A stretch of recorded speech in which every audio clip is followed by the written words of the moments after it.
Salutations! Welcome to Pod Mortem. I'm Travis Hunter, joined as always by my co-host, my sister, and my brother-in-law. Hi, I'm Reneé Hunter Vasquez. Hi, I'm John Paul Vasquez. This week, we're broadcasting live from the Moonrise Herbs Apothecary, discussing the 2016 romantic horror comedy, The Love Witch.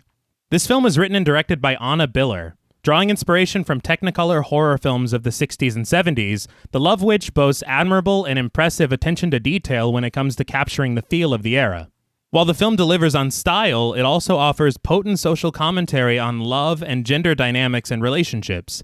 Add in a dash of memorable performances, a compelling story, and well-researched rituals, and it's no surprise that many consider The Love Witch a modern-day cult classic. This film was recommended to us by friend of the show, Miguel Myers, who hosts the fantastic podcast, My Horror Confessional. He posts new episodes every Friday, so you should absolutely check out the show if you haven't already. We want to thank Miguel for all his support, as well as this suggestion. So, The Love Witch, what were your first impressions on the film? It was okay. I enjoyed a lot of this movie, but it did not enchant me. So it's like the title of your review? Yeah.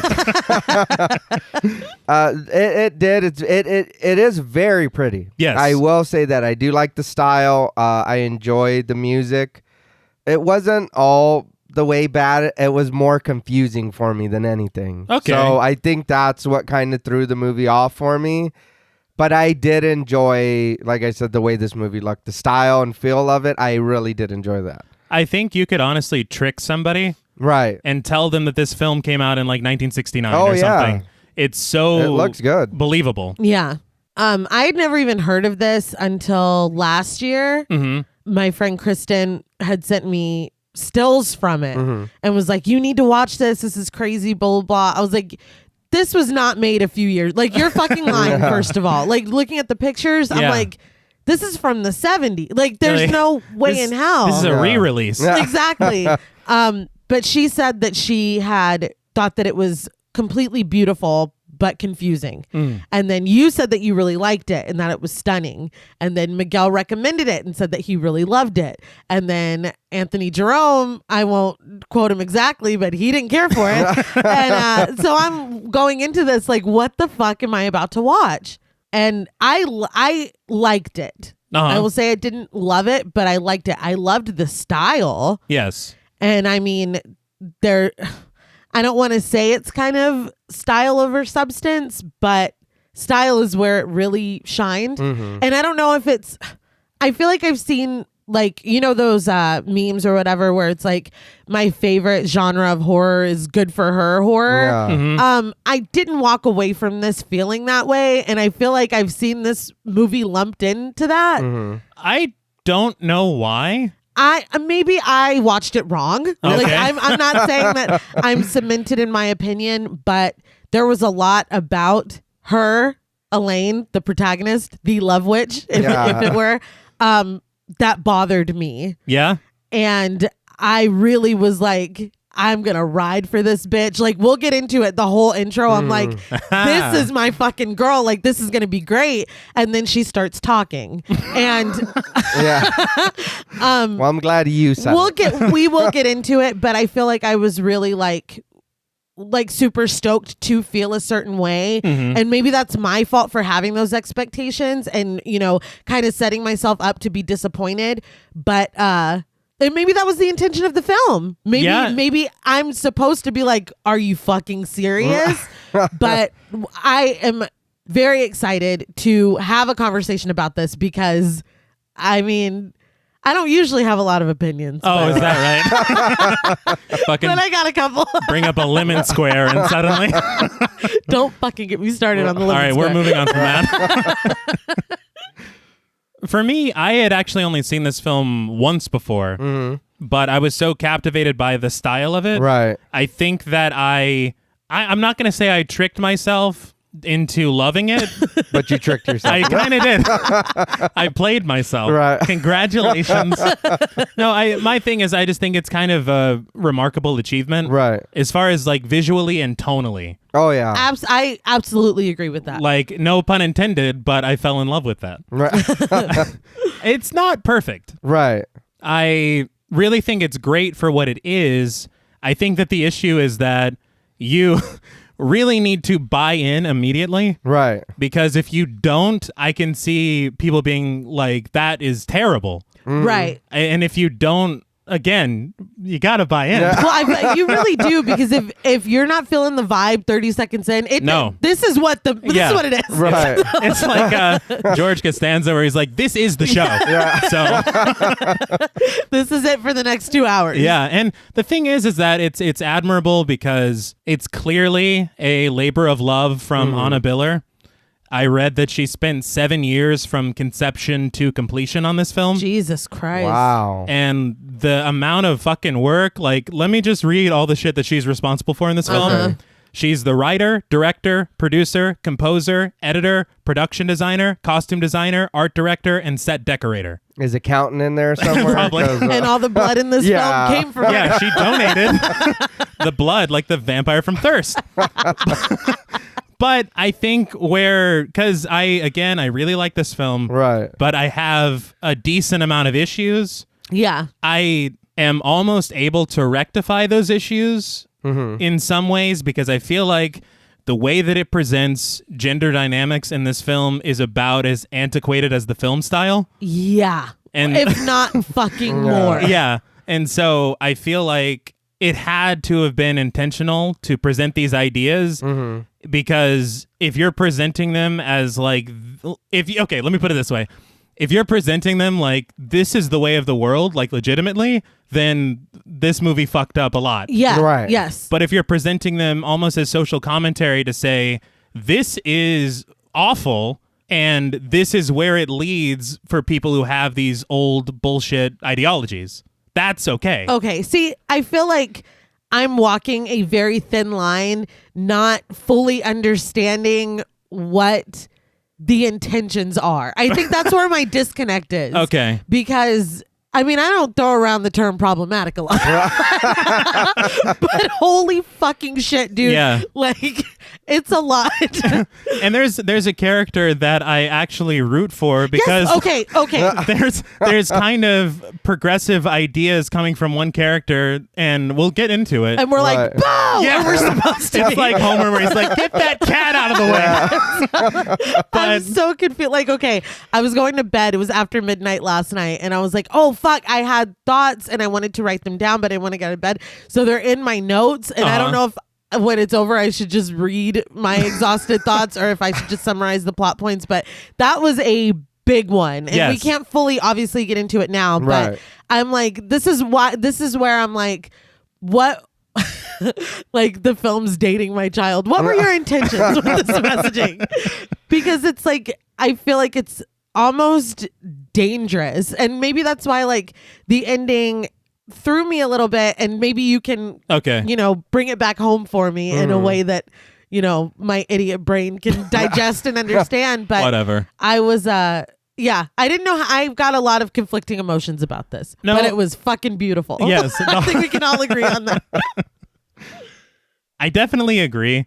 I think the thing is that it is clearly trying to make a point. Right. Yeah, right? I mean, if we're being honest, but I think it just kind of deals with these gender dynamics in an incredibly binary way. Absolutely, yes. And flat out stereotypical. I think that this film is equally offensive to everyone. It is. Now, before we cast a spell on this film, we would like to issue a warning for spoilers. Pod Mortem is a very in-depth podcast, and in thoroughly discussing horror films, we have no choice but to spoil a thing or two. If you don't wish to be spoiled, please go watch the film, then come back and enjoy the show. If you've already seen the film or don't care about spoilers, let's fall in love. So the film begins with Elaine Parks, played by Samantha Robinson, driving down the road in a red Mustang convertible. Now, you might remember Samantha Robinson from Once Upon a Time in Hollywood. Yeah. I think she played Abigail Folger. She did. I was like, you're just stuck in an era. But we get a close-up shot of her eye with long eyelashes and sky blue eyeshadow, and we get the title, The Love Witch. My first note is the overwhelming urge to only do my makeup like this from now on. I was like, oh no, I'm in love. Like, what happened? Dude, everybody looks great in this film. Yeah. Like, it's unbelievable. And I appreciate them starting with the eye shot because the eyes come up a lot. Yes. Right. But as she smokes a cigarette, she speaks in a voiceover, telling us that she's starting a new life where it'll be quiet and clean and almost no one will know her. She puts out her cigarette, reaching for her purse in the passenger seat. A red case of cigarettes and a deck of tarot cards spill out, the 3 of swords at the front of the deck. Now, according to the tarot lady, this card typically signifies sadness and heartbreak. And it also comes up a lot. It does. I feel like it's probably smart to get this out of the way. We've talked about it a little bit in the intro. But this film is colorful as fuck. Yes. Oh, yeah. And it's very, very pleasing to the eye. There's like a smoothness to it. Right. And I read that this was shot on 35 millimeter film, which shows I'm not like a connoisseur or anything, but I can tell a film that's shot digital versus film. And maybe if I'm feeling froggy, Not feeling froggy. like 16 versus 35. Okay. But this is not as common these days. Right. And so you don't really see very many films like this. I read in Filmmaker magazine that less than 30 theatrically released films, including The Love Witch in 2016, were shot on 35. Wow. All right. And even less common is doing the edit and post-production processing on the 35. Which Oh, shit. this was done. Yeah. And it's just unbelievable. Well, I mean, it translates. Like, Yeah. you feel it. Speaking to the colors, though, there's one scene. It's coming up in probably a few minutes, but I was like, I get why T's always going on about color. Yeah. I felt like Frank Reynolds. I'm like, I get it now. If it's the same thing, the same scene, I think you're talking. My only note was colors. in Yes. this Yeah. movie. Well, because like it doesn't stop, but I feel like at that moment of the film, I was like, like this is fucking beautiful. Like, Right. even if I don't like this, I can just turn off my brain and look at it. Like, Yeah. it's stunning. I think that's the thing. I mean, you don't realize now a lot of films use color, but Yeah. more often than not, they use like filters. Right. And so a film would be like really fucking blue Yeah. or fucking, orange or something. Right, and you're right. like, oh, okay. But for filming in this way, when the colors pop, I mean, you think of films like Suspiria, those old Technicolor films, even down to, I think, one of the biggest first Technicolor films was The Wizard of Oz, Yeah. where color is just like, it's unbelievable. It's like Right, a character Yeah, almost. it's almost overwhelming. And this is exactly what's being captured here. Yeah. And to me, I'm just like, the second I saw her driving down the road, I'm like, I think I'm going to love this fucking movie. Is that why you said you tricked yourself? Yeah, It was a self-fulfilling prophecy. it was. Again, congratulations. But the other thing is that the colors have meaning. Like, there's a lot of red going on right now. Yeah. The car, her dress, lipstick, I believe, the fucking cigarette case, Her nails. her Right. nails. She has bags later. The bags. bags, Yeah, yeah. literally Yeah. everything. But I wanted to talk about it up top because I could go on and on and on. But Elaine snags another cigarette, puts it in her mouth, and lights it.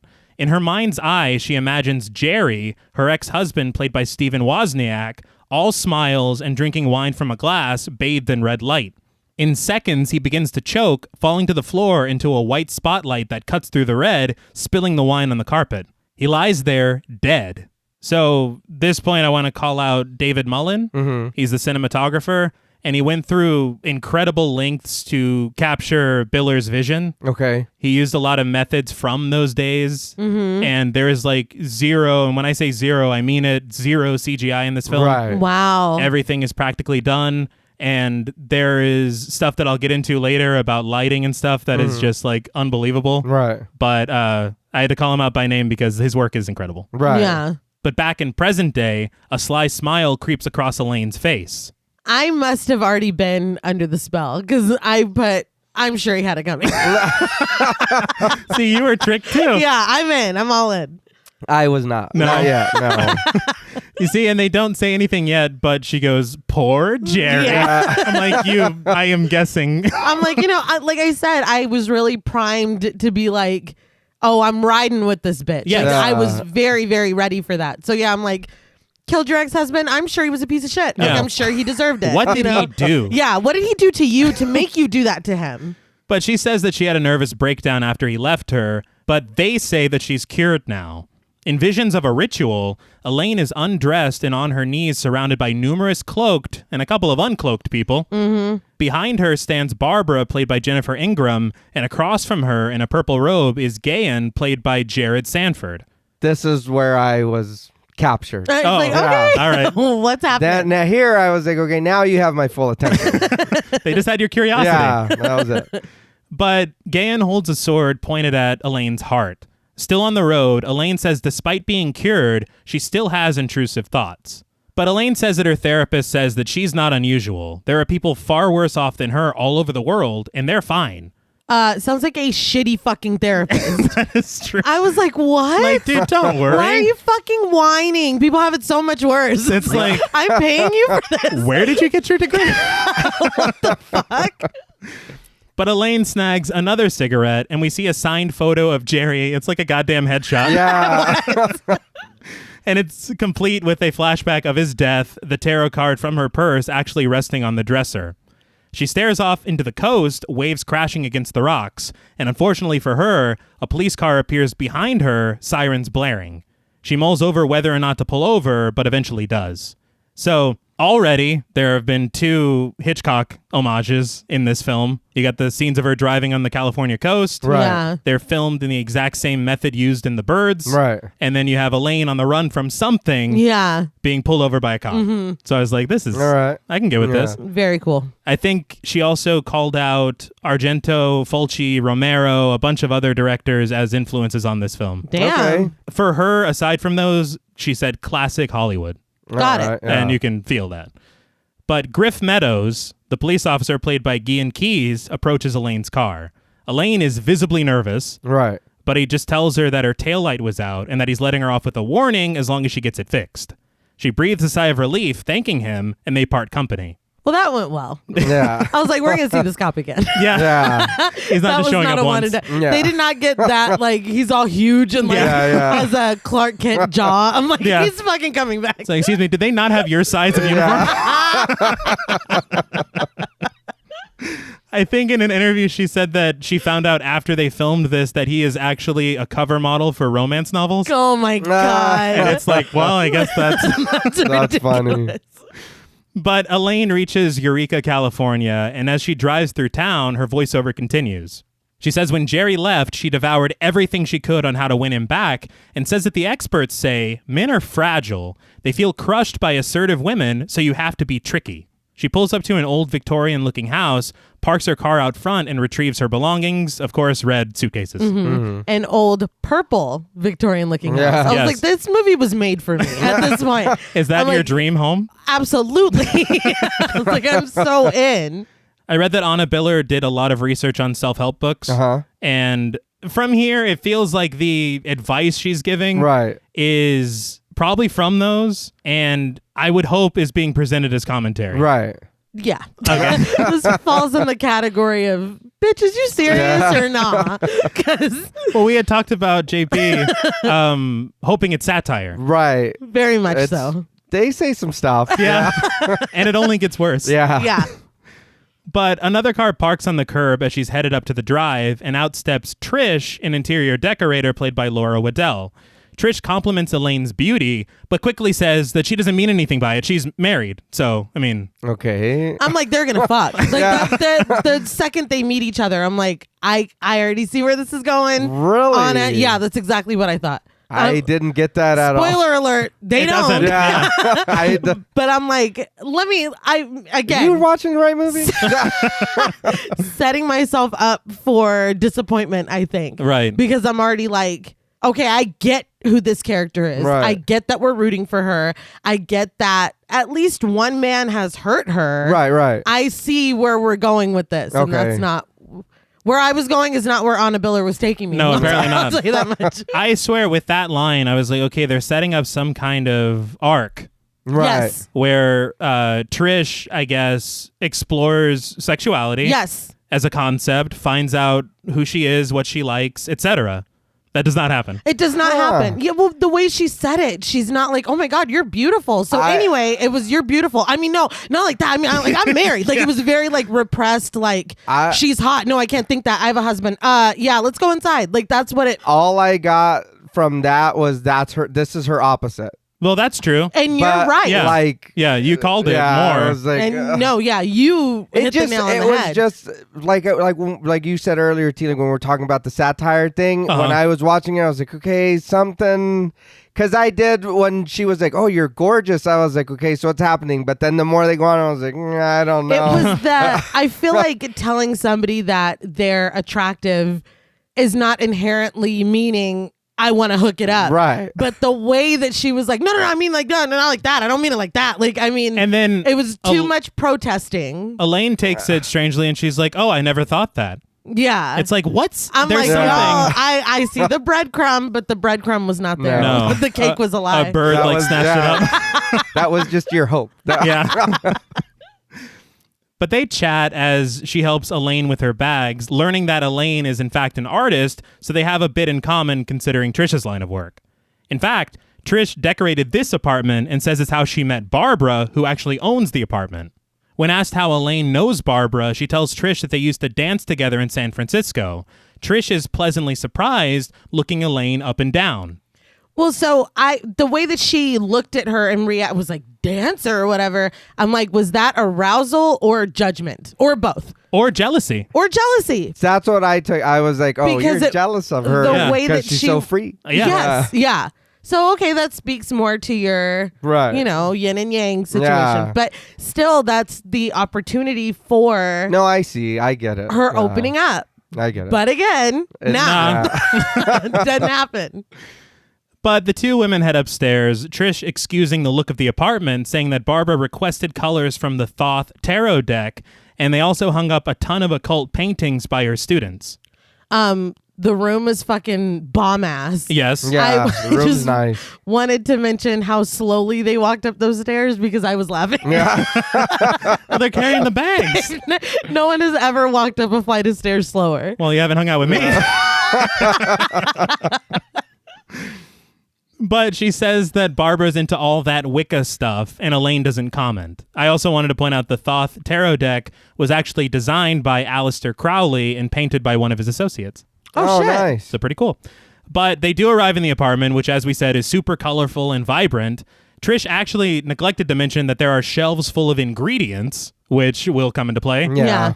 Elaine loves it, saying it's exactly her taste, and the two make impromptu plans for lunch at the Victorian tea room, and we cut there in the next scene. When they make their plans, I was laughing because she's like, I was going to go get something to eat. And Trish is like, well, I can join you.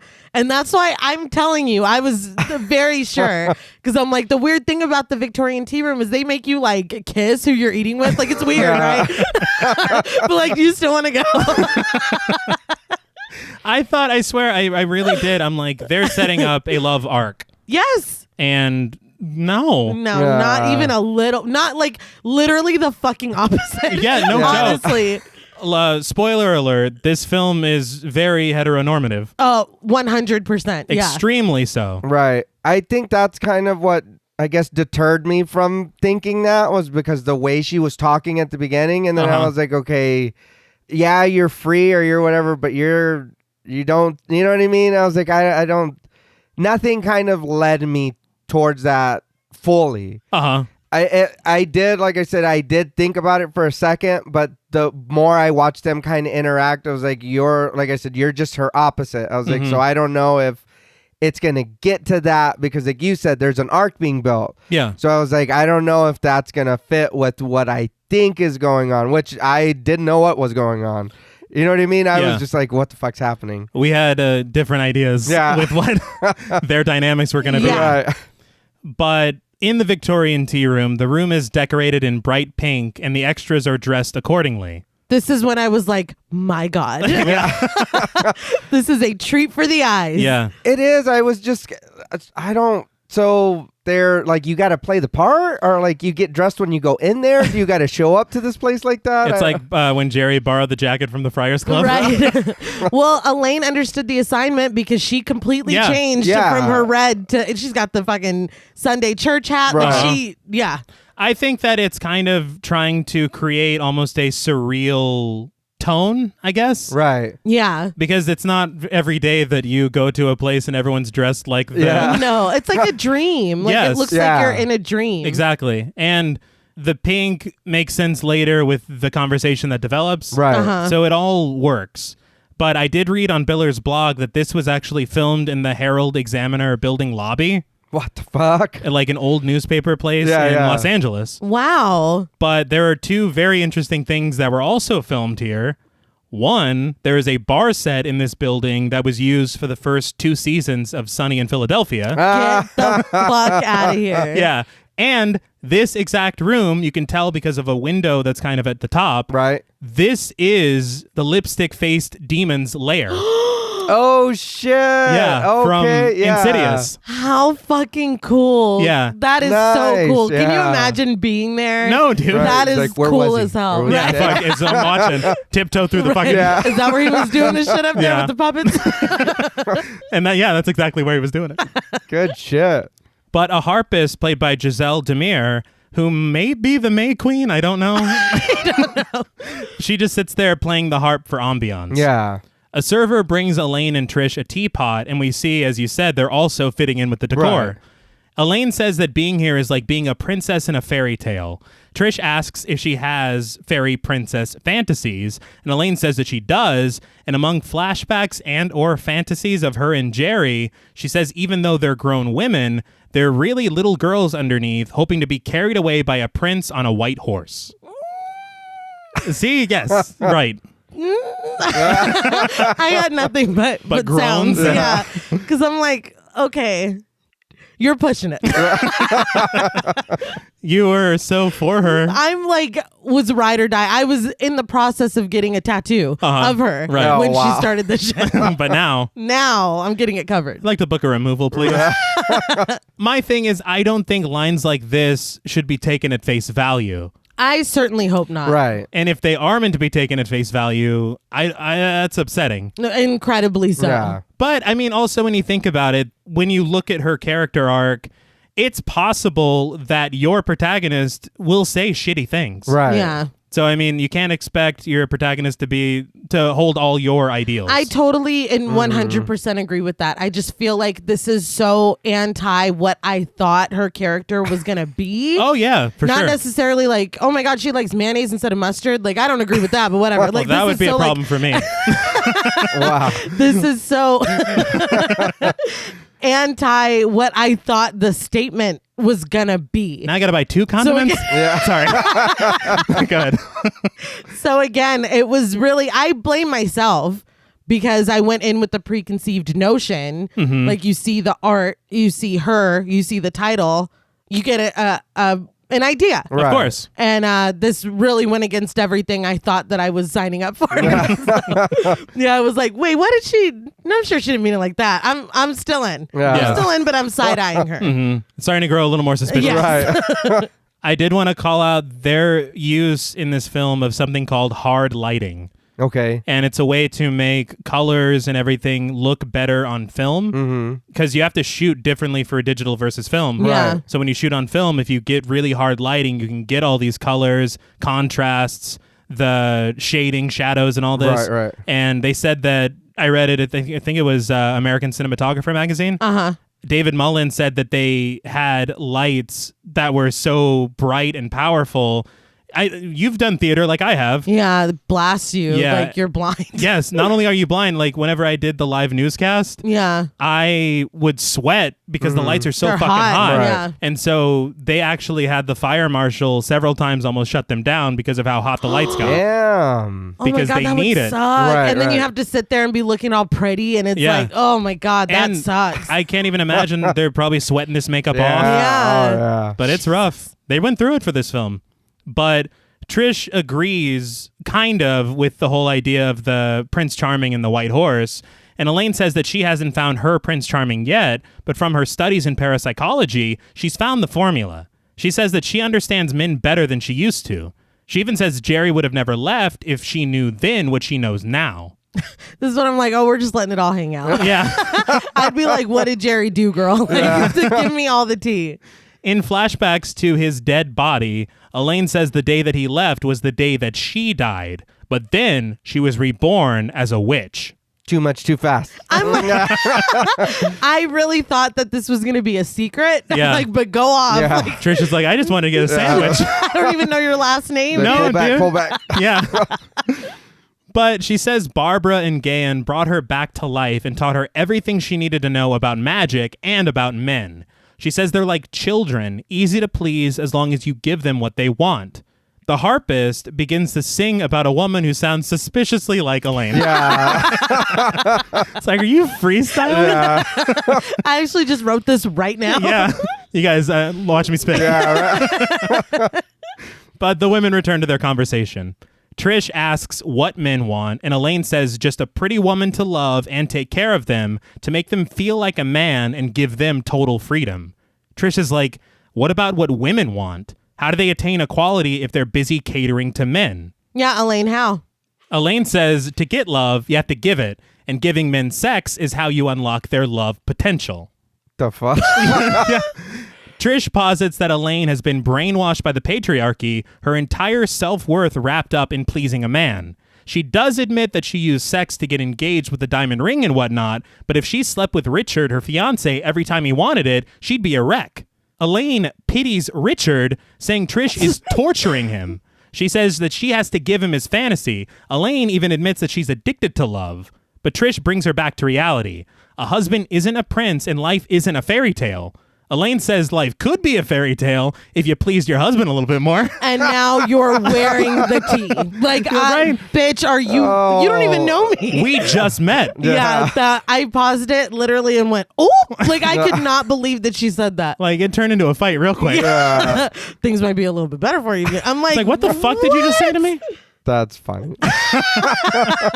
I was laughing the whole time. That's why I was like, this has got to be. Yes. I was like, this is bullshit. I appreciated the kind of pushback, and especially her saying that she sounds like she's been brainwashed by the Right. patriarchy because, bitch, you do.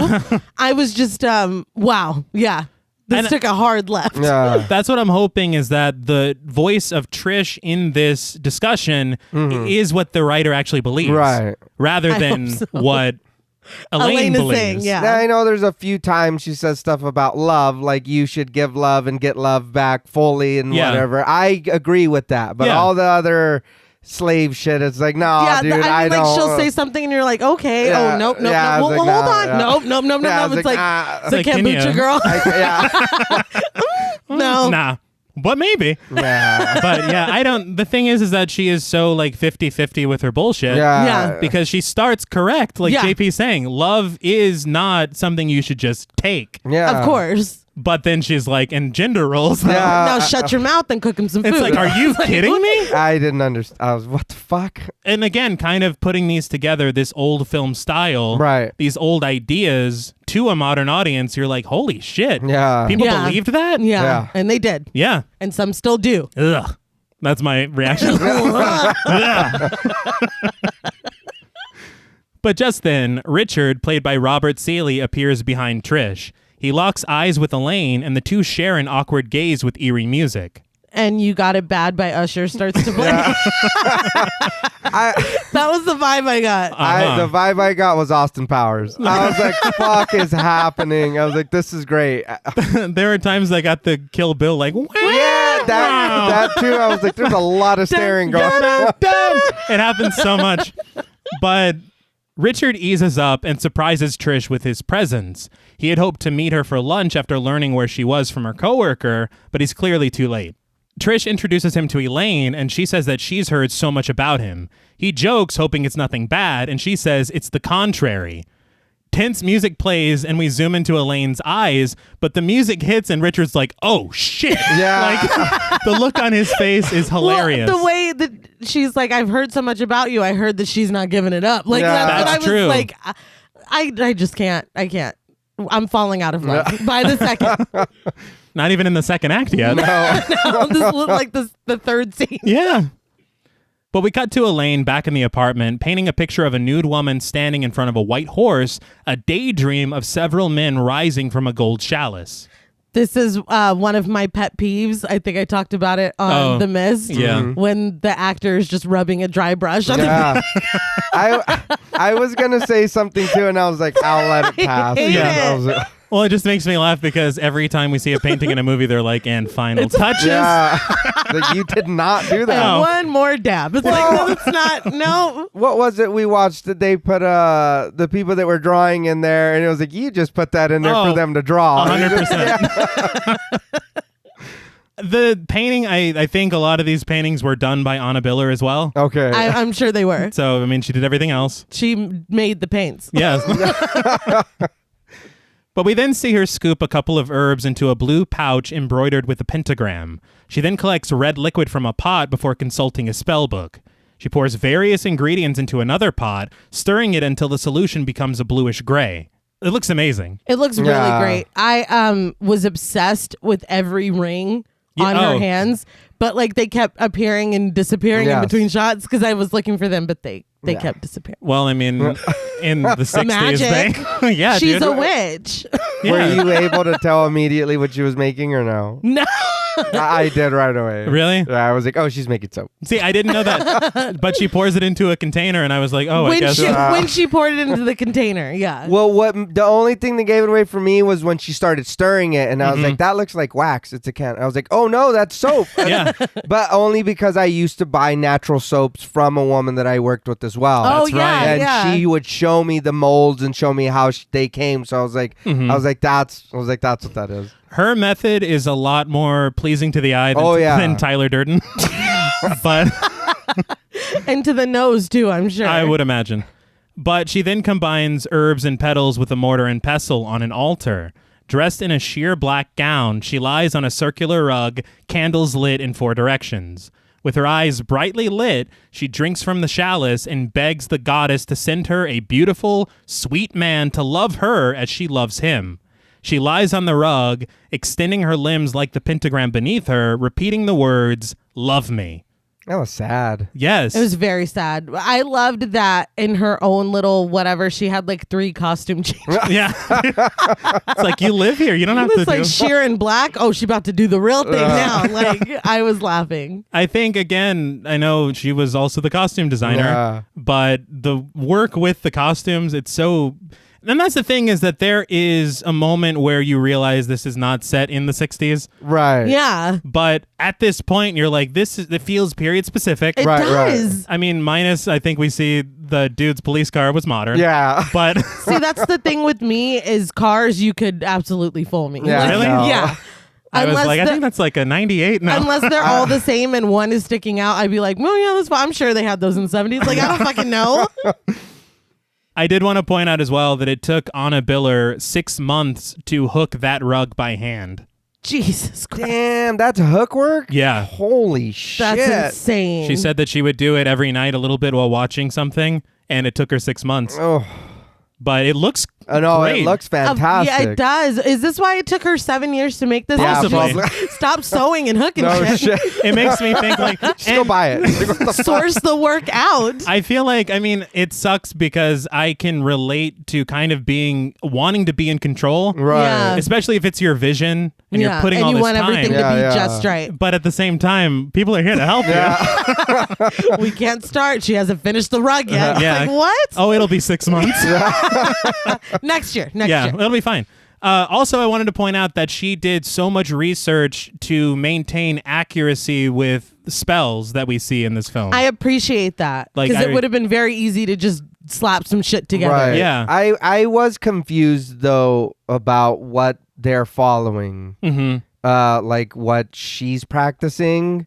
Because they say some stuff later, but what she's doing doesn't No. fit with what was explained. So I've read that what she's doing is considered red magic. okay. Now, I know nothing on this subject. Right. But I do know that I read a lot of blogs from Wiccans, from witches. Right. And they were very pleased to see how things were Oh, going. cool. Uh-huh. So I don't know if that belongs to those groups. Right. Or if it's just a matter of knowing about magic enough to say, well, this is accurate. Yeah. So you guys can help me out with that. If y'all know about it, educate us, please. Right. I'm beyond. I'm dabbling in like crystals and stuff, but I'm an idiot. So enlighten and teach us, please. Right. Yes. Very interested to learn. Absolutely. But like I said, I'll say it later when I was just kind of like, wait, I don't. Yeah. Yeah. But in the next scene, we see her walking down the street in town, every man turning to look at her as she passes. So I was like, so it worked. Right. That's what I was thinking as Yeah. well. But she stops at Moonrise Herbs, a magical apothecary, and heads inside. There, she meets Wendy, the shopkeeper played by Jennifer Couch.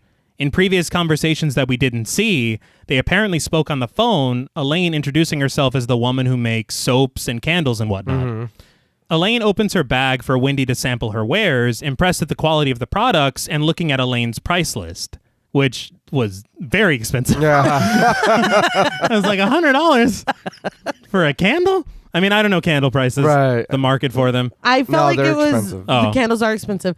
She doesn't get any money up front. Yeah. Yeah, I thought that was odd too. Yeah. One would think that you buy them from her and then sell them Exactly. with your markup. Right. Exactly. And if she's charging $100 for her, Yeah. Shit. God damn. I know we said A24 on the Saint Maud episode sells candles for a lot. Yeah. I mean, I don't know. But she says that if they sell well, she'll order more. And the women part company pleasantly, Wendy bidding her bright blessings on her way out. I do like that a lot. Yes. I like the sound of that, and I was like, I enjoy that. Yeah. Yeah. Check up a little bit on that. I don't understand why they sounded like Kardashians while they were talking. They were very monotone, and that happens a lot. Yeah. See, okay. Okay. I did want to talk about that. Yes. Because it kind of surprised me. And I don't want to say I don't believe it, but I don't want to say I believe it. Okay.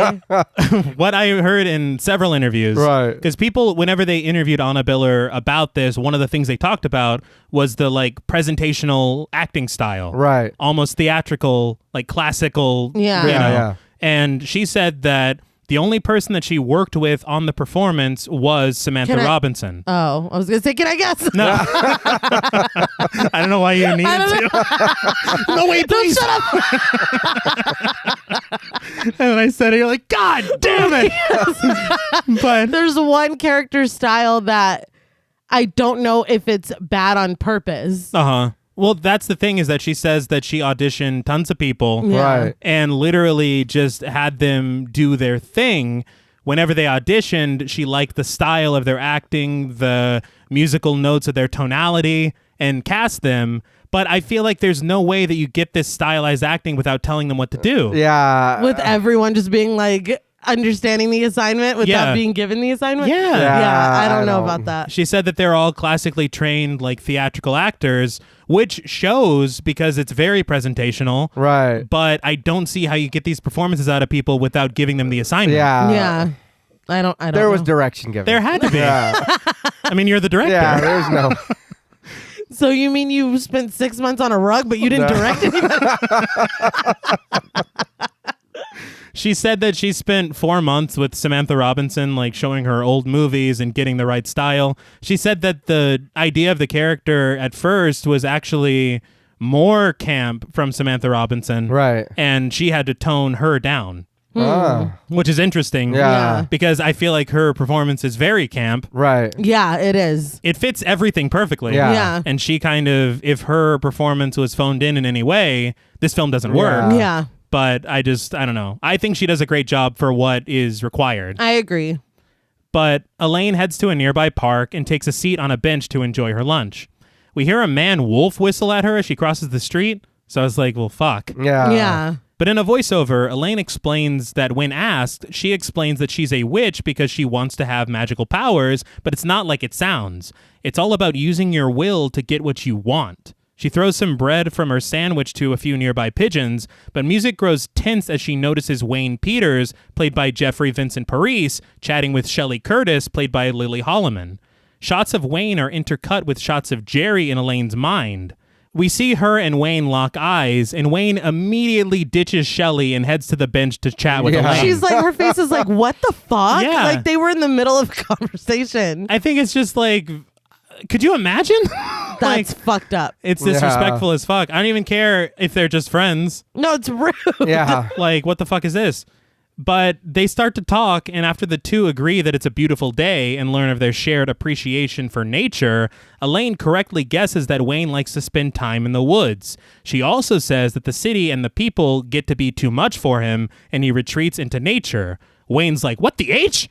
Yeah. I loved that half of what she said was just like platitudes that would Yeah. work. Like, you hate rude people. He's like, holy Oh my shit. God.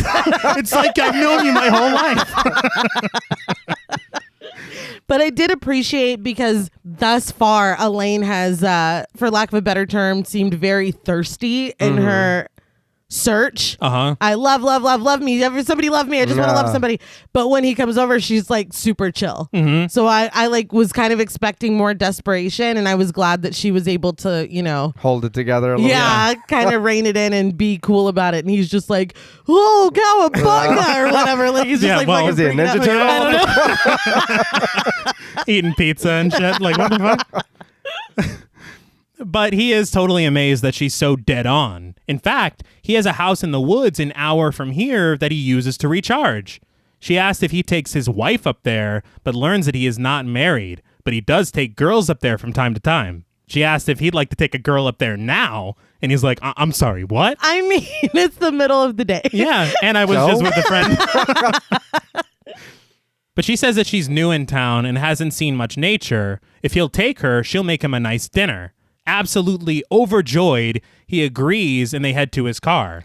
Now, real quick before we move on, you better go back and pick up that fucking paper bag and sandwich you left sitting on there before you go fuck. I don't Before you go well, fuck? I mean, you implied it. We know what's going on. Well, I was just like thrown because it seemed like he was like doing, I don't know, the way that he was dressed and like his demeanor, it seemed like he was like on break or on lunch Right. at work. Yeah. No, that's what Not I anymore. thought too. Like, he immediately struck me as academic. Yeah. Right. And I was like, don't you have a class to teach? Not anymore. No. One of y'all, if you've known each other for 30 seconds and y'all are both down to drive an hour into the woods to Wow. eat, one of y'all is a Nature. serial killer. Like, Yeah. I'm See, like, I'm that's what- uneasy.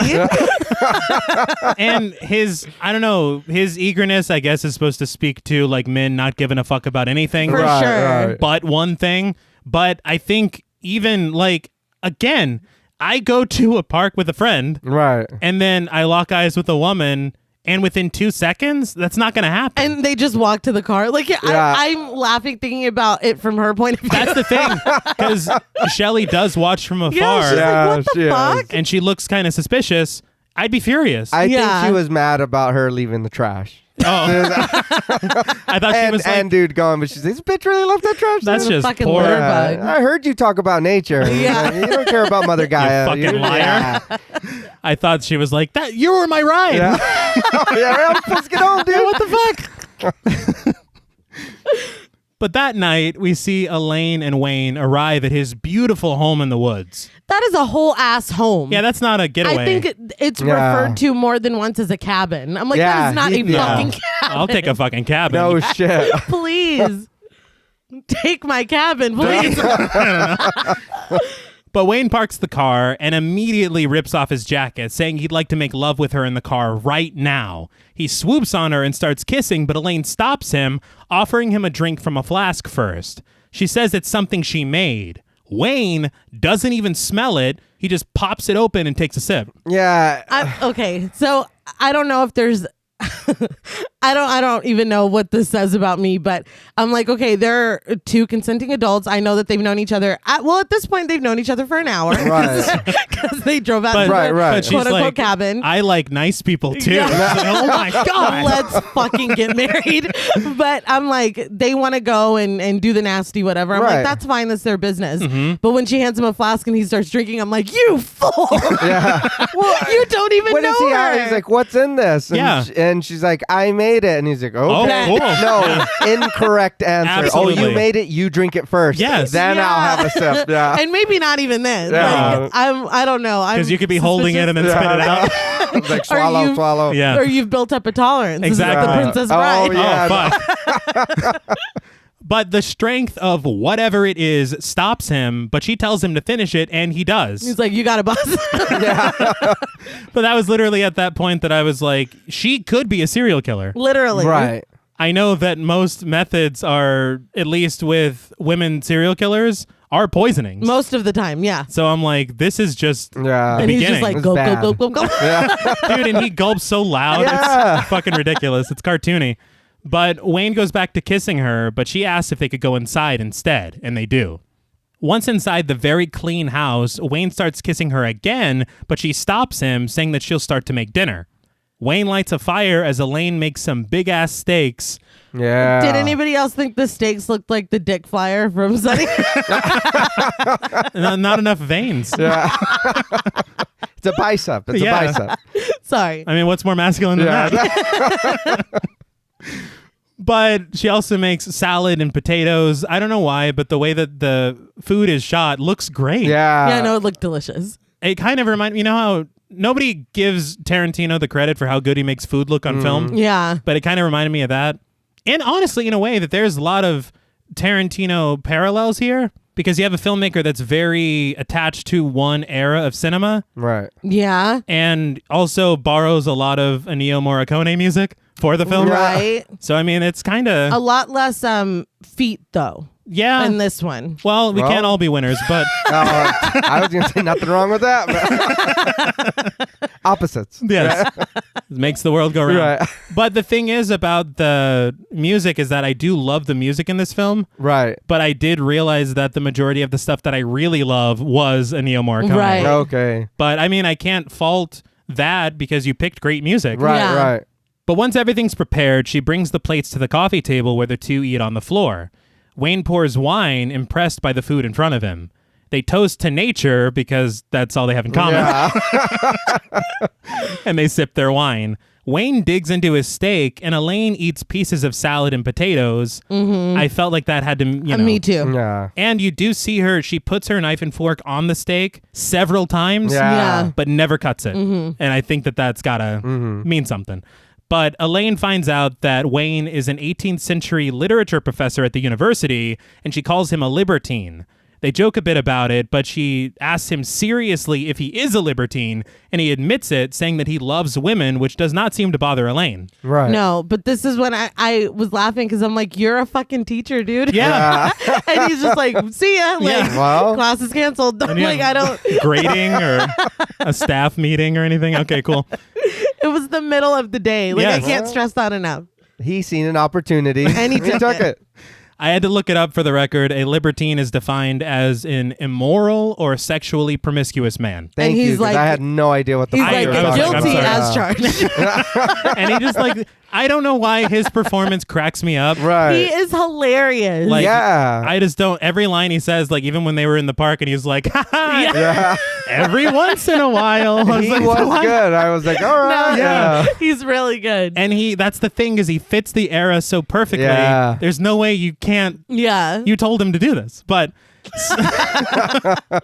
suddenly, Wayne starts to feel strange. He asks what was in the drink that she gave him, and she tells him organic berries, vodka, and hallucinogenic herbs. Have a nice trip, Teach. Yeah. All right. He digs it, though. Yeah. I was just laughing because she's like, you want to go to your cabin? Mm-hmm. Bet. Drink this. You don't know what it is. Okay. It was hallucinogenics. All right. Yeah. Like, this dude is fucking down for Wow. whatever. It made me laugh because he goes, "You're wild." Well, he's having such a good time. I don't think he gives a fuck. It's like I'm eating a bomb-ass steak. Yeah. Like, I'm like, this dude is just fucking hilarious to me. But his vision grows a bit fuzzy with dazzling lights. Now, this impressed me. Mm-hmm. This was practically done by the director of photography. All right. They put plastic filters over the lenses, Right. and it kind of creates a rainbow streak. That's Yeah. crazy. Like That's it's so cool. It was not added in. No, it looks really good. Yeah.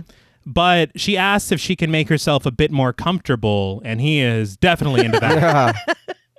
Elaine stands up, seductively removing her boots and black jacket. The interior of her jacket is lined with rainbow stripes, which causes Wayne to freak out.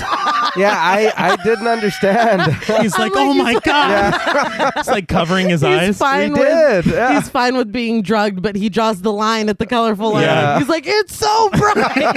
It's really not. It wasn't. This was hilarious to me. But this line makes me laugh because he's like, you have two selves. Yeah. He's like, the dark and quiet exterior that you show the world. And then he goes, but who do you give the colors to? So much for symbolism. Yeah, I was like, dude. come on, man. It's very to the point. But she tells him that she gives the colors of the rainbow to him right now. She continues to undress, and dude is all horned up. She throws her stockings at him, and he smells them, and then she throws her bra at him, and he rubs it all over his face. Topless, she says that he can make love to her now, and he joins her, removing his shirt and carrying her to bed. He lays her down and smooths the silk sheet like he's got a hot date with a babe. I lost my train of thought. But they get to making with the love, and the camera focuses and unfocuses on various objects in the room. We get close-ups of Elaine's face with some neat era-specific camera tricks, and they lock eyes, Wayne transfixed. After Wayne has arrived, or whatever, he turns away from her, tearfully taking a sip of water from a glass on his nightstand. I'm like, so the spell worked? Like, he's tore I up. didn't. Yeah. It's something's going on. Right. Elaine asks him what's wrong, and he says that he feels strange. She tells him that she's with him and that everything's all right. He says no woman has ever given herself to him like that before, saying that she's unlike any woman he's ever met. No games, no agendas. He says women expect all kinds of promises after sex, but how can you commit to someone you don't even know? I mean, banging, I guess, is Yeah, whatever. no, that's fine. Well. I love how well he acts like he knows her already. Yeah. 'Cause he's like, you just did. There's no fucking games, man. It's Yeah. like this could all be a game. Like, you don't. What are you talking about? Plus, he's under a spell, so Yeah. it's Well, he not- doesn't know that. No. No, he doesn't. He's but very emotional. It makes me laugh because, like you're saying, literally all he knows, she enjoys nature. Yeah. She makes a good cooks a mean steak, steak. and she's very attractive. That's it. And he's like, I've never met a woman like you. And she has two sides. That, yeah, which he plainly stated. But Elaine reluctantly agrees when he calls it crazy. He just goes flat honest. He never thought he'd settle down because the attractive girls aren't bright enough and all the bright girls aren't attractive enough. Wow. Yeah. Yeah, this is the dude you want, right? Oh, apparently. This is him. This is Prince Charming. She sympathizes with him, and he says that he spent so much time thinking he didn't need anyone, but now he's not so sure. He says he's never felt real love like this before, breaking into sobs and telling her he's scared. He says he can't take it, and as Elaine cradles him, he says he's sick. He's like holding his chest as well. Yeah, he's freaking out. He's like, Yeah. this is a bad trip. It makes me laugh because she says that she loves him, and he goes, Yeah. like, say it again. But she says that she'll always be here for him and tells him to get some sleep. We cut to Elaine seated on the couch enjoying a smoke as Wayne cries out desperately for her from the bedroom. He's like, Yeah. Stella! fucking ripping his shirt. He is going through it. But this surprised me because in a voiceover, she calls him a pussy. Yeah. She did this. Yes. Yes, You did the ocular pat down. He got hooked, and then now you want to be mad. apparently. You did this to him. I think it confuses me because maybe it's a matter of being careful what you're trying to get. Right. Because, I mean, she really wasn't specific. She said, love me as much as I love him. And he loves her a lot. Yeah. A lot. Immediately. And she's Right. like, ugh. It's like, gross, Too dude. strong. Shut Too strong. the Yeah. Clingy as fuck. There's something, I didn't fully grasp it here, but something else happens later. And I'm like, I think maybe I understand what the issue is. Right. But we'll Right. talk about it then. But she says that she thought he was a real man, but he's just a little girl. After all, no one was there for her when she cried her heart out. It's like, I don't know what that has to do with Wayne. Yeah. So Yeah. are we looking for love or are we still seeking revenge? I don't know. I'm very confused. Jerry is dead. Yeah, Jerry's gone. Jerry's gone. But we fade into the next morning as Elaine wakes up on the couch. She notices a small stain of blood on one of the blankets, and she heads to the bathroom, and we see her opening a tampon. Afterward, she heads into the kitchen and begins cooking breakfast. After preparing quite a spread with coffee, she brings it to Wayne on a tray. Doesn't she take off a wig in the bathroom? Yeah, she does. I was like, at least we're acknowledging that this is a wig because this is a wig. I can't spot it. I can't clock it. I'm going to be honest. It's like you with the cars. It's me with wigs. Her hair is beautiful. But he reaches for her hair, his hands shaking as he sips a coffee at Elaine's request. He tells her he had terrible dreams the night before, but he kept calling for her, but she never answered him. Yeah, that was totally a dream. Yeah. So hey, Wayne. Yeah, that's weird, like, man. Can he not get out of bed anymore? Yeah. I don't know. He's debilitated. It's like literally you need to tweak your formula because whatever you mixed up is not it. Too much sage or whatever. Too much Something's off. But he asks if she loves him, and emotionless, she says that she does. He then crumbles into sobs. She asks if he's hungry, and he says he doesn't know what he is. She wrecked his shit. She says he should try to get some sleep and gets up to leave the room, but he begs her not to leave. She says she's not going anywhere. She's just stepping into the living room, and she does. Like, don't you have a class to teach or something? Like, God, You got an hour, dude, to drive back to town. But on the coffee table, she does a tarot reading for herself, pulling the 5 of Cups, the Tower, and her old friend, the 3 of Swords. Uh-oh. According to tarot.com, the 5 of Cups pulled upright signifies emotional upheaval, the Tower signifies disaster, and we've already discussed the 3 of Swords. Right. Yeah. She heads back to the bedroom and tries to wake up Wayne, but finds him dead. Well, shit. Yeah.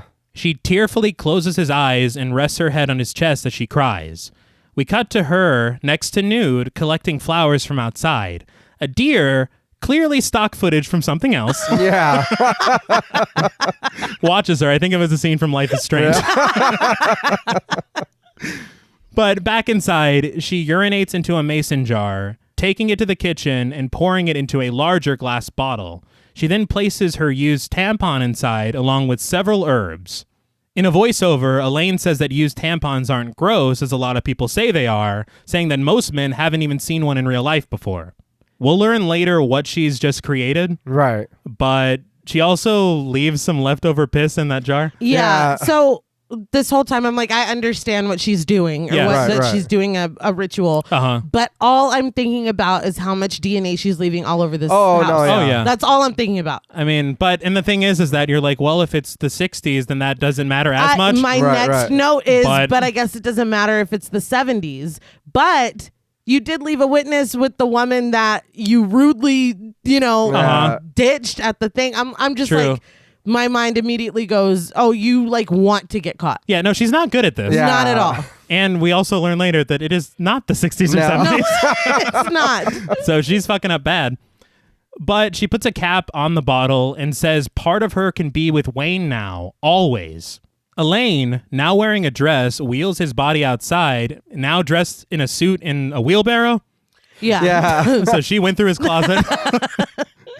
But she says that she doesn't mind death and that she's buried people before, people she cared about. So it's like, you don't even care about Wayne. Yeah. Yeah, I was like, so the implication there is, Yeah. I don't, this piece of shit. Like, I don't care. People I gave a fuck about, actually. Wayne is not one of them. Oh, no. Yeah. But as she buries him in his garden, she says that we're all compost in the end and everything regenerates. She says that she'd like to come back as a cat and that she's been depressed since her cat, Grey Malkin, passed away. He was her best friend. I was like, this never comes up again. Yeah. Never. There's a lot of stuff that I'm like, oh, that's gonna, nope. No. No. Mm-mm. I mean, I personally would love to have known Grey Malkin. Yeah. So You and where's me the cat? Yeah. So where is this? So I feel like you're promising us a cat. Right. Yeah, it's Schrodinger. No, not Schrodinger's cat. That's a real thing. I'm in Chekhov's cat. But she takes off her dress, placing it on the mound, speaking aloud that she's giving the rainbow to Wayne right now, which is what she said before. Right. Yeah. She pours lighter fluid on it and sets it ablaze next to herbs and her little bottle. Yeah. She then retreats into the house, taking a bath with violet petals. Later, Elaine steals Wayne's car and heads back to the city. And you're driving his car. Yeah. This is the victim's car. I'm just, what the fuck are you doing? Well, when she starts it, she like turns it and leaves the key turned a little bit. I was like, don't. I was like, why'd you do that? You're like, that's the worst crime you've committed. Yeah, seriously. It sounds so bad. It does. For a second, but I was like, let it go. Yeah. What are you doing? I used to have an old car like that, and I'm like, my heart was broken. Yeah. I was like, Elaine, I can't take it. Like, stop. But back in her apartment, Elaine paints another picture. This time, it's of a nude woman holding a bleeding heart and a knife sat beside a dead man with a hole in his chest. All right. Blood drips from the knife and wine spills from a dropped chalice. As she puts her finishing touches on it, which we know. Finishing touches. Her dry ass. Her dry brush. Upbeat harpsichord music plays and the doorbell rings. This time, it's Trish. She compliments Elaine once again, and after pouring Trish a cup of tea and snagging a wedge of cake that she made for herself. That cake was fucking beautiful. It was. You just made that to make it and eat it in your apartment? I gotta be honest, unless she's training for some Food Network competition, I'm just gonna make a cake quick and shovel it. Well, unless it's being presented to other people, which this was not a plan to. No. It's gorgeous. It's pink. It's fucking like. Yeah, it was beautiful. But anyway, the two sit down together in the living room to catch up. I do enjoy what she's wearing because it reminds me of Elizabeth from BioShock. So I was very sad and happy at the same time because I loved that game. I was like, oh man, this is great. Her wardrobe and jewelry are flawless. That is not being called into question. No, here. and also it seemed like Elizabeth's outfit was kind of a call to a bygone era as well. Right? Yeah, for sure. I mean, it's good. Yeah. But Elaine says that she had been busy with a man, which is why she hadn't heard from her in a while, but that didn't work out. She says she really liked him and even thought he was the one. Trish says maybe next time he will be. But she says that she's come by to check in and to say goodbye because she's heading to Dallas for a furniture convention. The way she was like, and goodbye. Yeah. Like she was moving away and she's like, oh no, I'm just going to. It's like, Like, I'll be gone for the weekend. Why'd you say it like that? I don't know, but Elaine too eagerly asks if Richard will be going with her, and it turns out he won't be. Why are you so concerned about Richard? Yeah, I was gonna say Great question. I You're don't doing think too much. you would have let that up. Absolutely not. No. See, Elaine's eyes dart around, and she's clearly plotting something. Yeah. And I'm like, is a pink cake the new lemon square? Because You know what? We'll talk. I was like, poor Richard, man. Yeah. He has no idea what's coming. no, we've seen what Elaine's capable of. Yeah. And I'm sorry, but Trish is supposed to be your friend. Yeah. Yes. You're like only friend really besides her people. Yeah, so what the fuck is, like, I'm mad for her. We'll talk more when more stuff happens.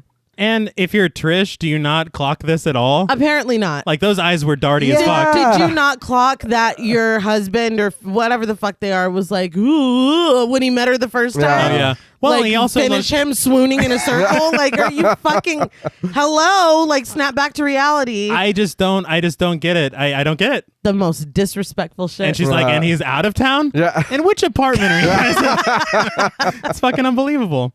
But that night at a burlesque club, almost the entire set blood red, we watch as Mandy, played by Danny Lennon, finishes up her act. Jane, a barmaid, played by Gina Venditti, snags a drink from Sam, the bartender, played by Frank Farmer. I don't know if barmaid is the correct term anymore. That's what she was credited as. Of course she was. Jane the barmaid. But Mandy joins them at the bar as Sam asks if they heard about the body the police found in the river. He read in the paper that they found a symbol carved in his chest. He shows her the paper that just flat out has the corpse on the front page. Yeah. And Mandy immediately recognizes it. It's a pentagram. Lyle, played by Kyle Derrick, leans angrily over the bar, blaming it on the witches. Thank you, Lyle. How about you mind your own fucking business, Mick Jagger? Nobody's even fucking talking to you. I read that he was the actual fight and stunt coordinator for the film. So well, he looks just like Mick Jagger to me. But Sam agrees that it was the witches, but I was like, who committed this murder? I thought it was Wayne, but that we were just finding out she carved something into his chest. They found him in the river. Wayne's Then buried. It was not Wayne. Oh, So I'm like, who? Okay, see, I thought it was Wayne too. Yeah. Oh. Probably fucking Elaine. Like, we don't know what she's up to when she's That's not true. on screen. Like, you don't see her whole life. But Elaine sits at a table in the club with Barbara. And she goes, "That's everything." But we shortly learn that she hasn't told her anything. Elaine launches into the actual story, saying that after Jerry died, the cops wouldn't stop harassing her. They actually thought she killed him. I was like, yeah, real stretch. Perish the thought. But she says after Barbara left San Francisco, it became a real drag. So when she remembered that Barbara had an extra apartment in Eureka, she jumped at it. Barbara is stoked, only lamenting that she wasn't there to greet her. Elaine says that Trish has been great and she's been getting a lot of artwork done, but this is when she launches into the story about Wayne. She says that she used love magic on him, but then he got super emotional and weird, and then he got really sick. Barbara doesn't seem surprised and says guys can't handle their emotions. It's why they avoid heavy conversations. She posits that all that love and great sex probably was just too much for him. And it made me laugh because Barbara's like, look, we know you put it on him. You know it. You don't have to I know it. But she tells Elaine to be careful and maybe don't use love spells. Yeah, Right. that was my thought here. Yeah. Maybe we shouldn't be fucking Don't do with that. love magic if this is the outcome. Yes. Maybe practice some more. That Yeah. wouldn't hurt. Yeah. Read some more. I again thought it was very like simplistic and like stereotypical. Right. Saying Like men can't handle emotions. or conversation. I was like, what? But this is when Gayan pops up in a red robe, greeting Elaine dramatically. Dramatically is a way to put it. I was like, hello who the would've fuck? been Yeah, fine. that Yeah. would have. Yeah, who the fuck is this character? He lifts her from her seat, kneels down to kiss her stomach, kisses her heart, and when he goes to kiss her on the lips, she turns away and he kisses her on the cheek. They all sit back down together. I do want to, again, call out all the red. I can't stop. Yeah, It's a beautiful club, clearly decorated for this purpose. Right. yeah. I read in an interview that Biller said that they couldn't find a burlesque club, so they had to make it their own. Oh shit. Well, And they did a great No, it job. looks great. But Gayan agrees with Barbara. You have to be careful with love spells. They never work the way you think. But despite all that, he says it's great to see her. It's been over a year. They raise their glasses as Gayan recites, "Thank you, Goddess everywhere, for the blessings that we share." They all say, "Blessed be, Hurrah!" Yeah. yeah. They're stoked. I was laughing. Well, I'm like, y'all should probably be careful with those chalices because in the back, the guys at the bar are like, "Vroom," like you can see them shaking their heads like out of focus. I was like, you could have just gotten glasses. Yeah. You know? Like, did you bring those from home? The second their chant is done, Lyle pops up and he goes, "Go home, witches." But Barbara says to just ignore him. When it comes to acceptance of witchcraft, Eureka is no San Francisco. Gayan recounts the good old days where people would just boff freely and nobody cared what anybody was. We watch as April Showers, played by April Showers, takes the burlesque stage. The group continues catching up, and we learn that despite taking on new courses, Barbara and Gayan are still teaching the staples, a long list of courses ending in sex magic. Elaine, in an almost accusatory tone, says, "Oh, you're still teaching that?" Gayan says they are, and have even invited a few dancers from the club for a seminar about sexual dance. Her reaction was weird to me. Yeah. Because isn't that your vibe? Like, isn't that what you're into? Yeah. Yeah, I mean, one would think that she would be fine with it, but then it kind of puts a thought in your head, like, what has Gayan been up to? Right. So I was like, that's the only other explanation. If it's not the subject matter that she has a problem with, it's him. And then the way that she reacted to him, like kissing all up on her and stuff, I'm like, this dude is... I'm getting the impression that this dude is trash. Yeah. And I don't know why he's in such a high regard in this society of theirs. Right. It's odd because he and Barbara both espouse in a second very outdated ideas. Right. Yeah. Right. But I always associated in my mind witchcraft with empowering women. Yeah. And I feel like he has co-opted this idea. I feel like that's Right. what I'm getting at. I feel like I think the same thing because it's not as if that men can't practice it, but what we're being told in the context of this film, it is weird to me that a man is kind of being the figurehead of Right. this. But I mean, I guess if you look at it like you've got Aleister Crowley You've Yeah. got Anton LaVey. I get that, but what they're specifically saying, their intentions, their beliefs, just weird. I don't know. No, it's weird. odd to me. And it only gets weirder. Confusing. Yes. One might say. But two women, Star and Moon, played by Elle Evans and Fair Michaela Griffin, join the group, greeting them in unison. Now, they're dressed in white, which obviously means something. Right. But they're playing sisters. They look identical. They look yeah. very. I thought they were sisters So in real did I. life. Yeah. I expected to see they were played by twins. When they walked up, I was like, y'all are already on some weird shit. The way they were talking. Come play with us, Elaine. I was like, no. But Gayan points to April, who is well into her striptease, asking Star and Moon if they recognize April's power over the men in the room and if they'd like it for themselves. April's fucking killing it. I mean, She's got a great act. yeah, undisputed. She's doing the damn thing. The girls say that they would like that power, and Gayan tells them every witch needs to find out where their power lies. So right now, we're talking about power, empowering women. I'm on board. Yeah. Right now. Yeah. He goes on to say that a woman's power lies in her sexuality. He says it's not sexist, it's a celebration of her earthly body, spiritual essence, and womb. Uh-huh. Barbara concurs, saying the history of witchcraft is interwoven with the fear of women's sexuality. See, he's fucking up. She's correct about the fears of women in witchcraft. Yes. Right. So it's again this 50-50 bullshit. It's very confusing because I'm like, yes, no, yeah, no, no, yes, wait, no. No. Yeah. But no. Yeah. It's so, I'm like, my brain can't, it's going too fast. Yes. But Barbara says that they were burned at the stake in the early days and now forced into the bondage of marriage in the current day. Gayan stresses men's rationality and women's emotions, saying true equality lies in that difference.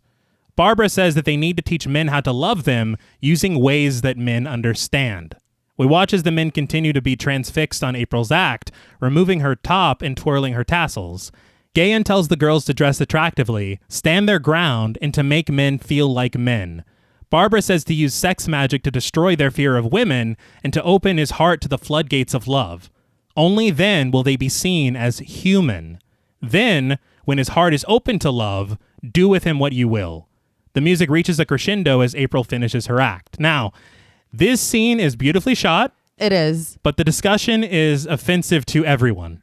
Yeah. So a man can't see you as a woman or as a human. I'm sorry. Yeah. A man can't see a woman as a human until she fucks him. Right. But then he's so stupid that after you fuck him, he'll do whatever you want. Apparently. Okay.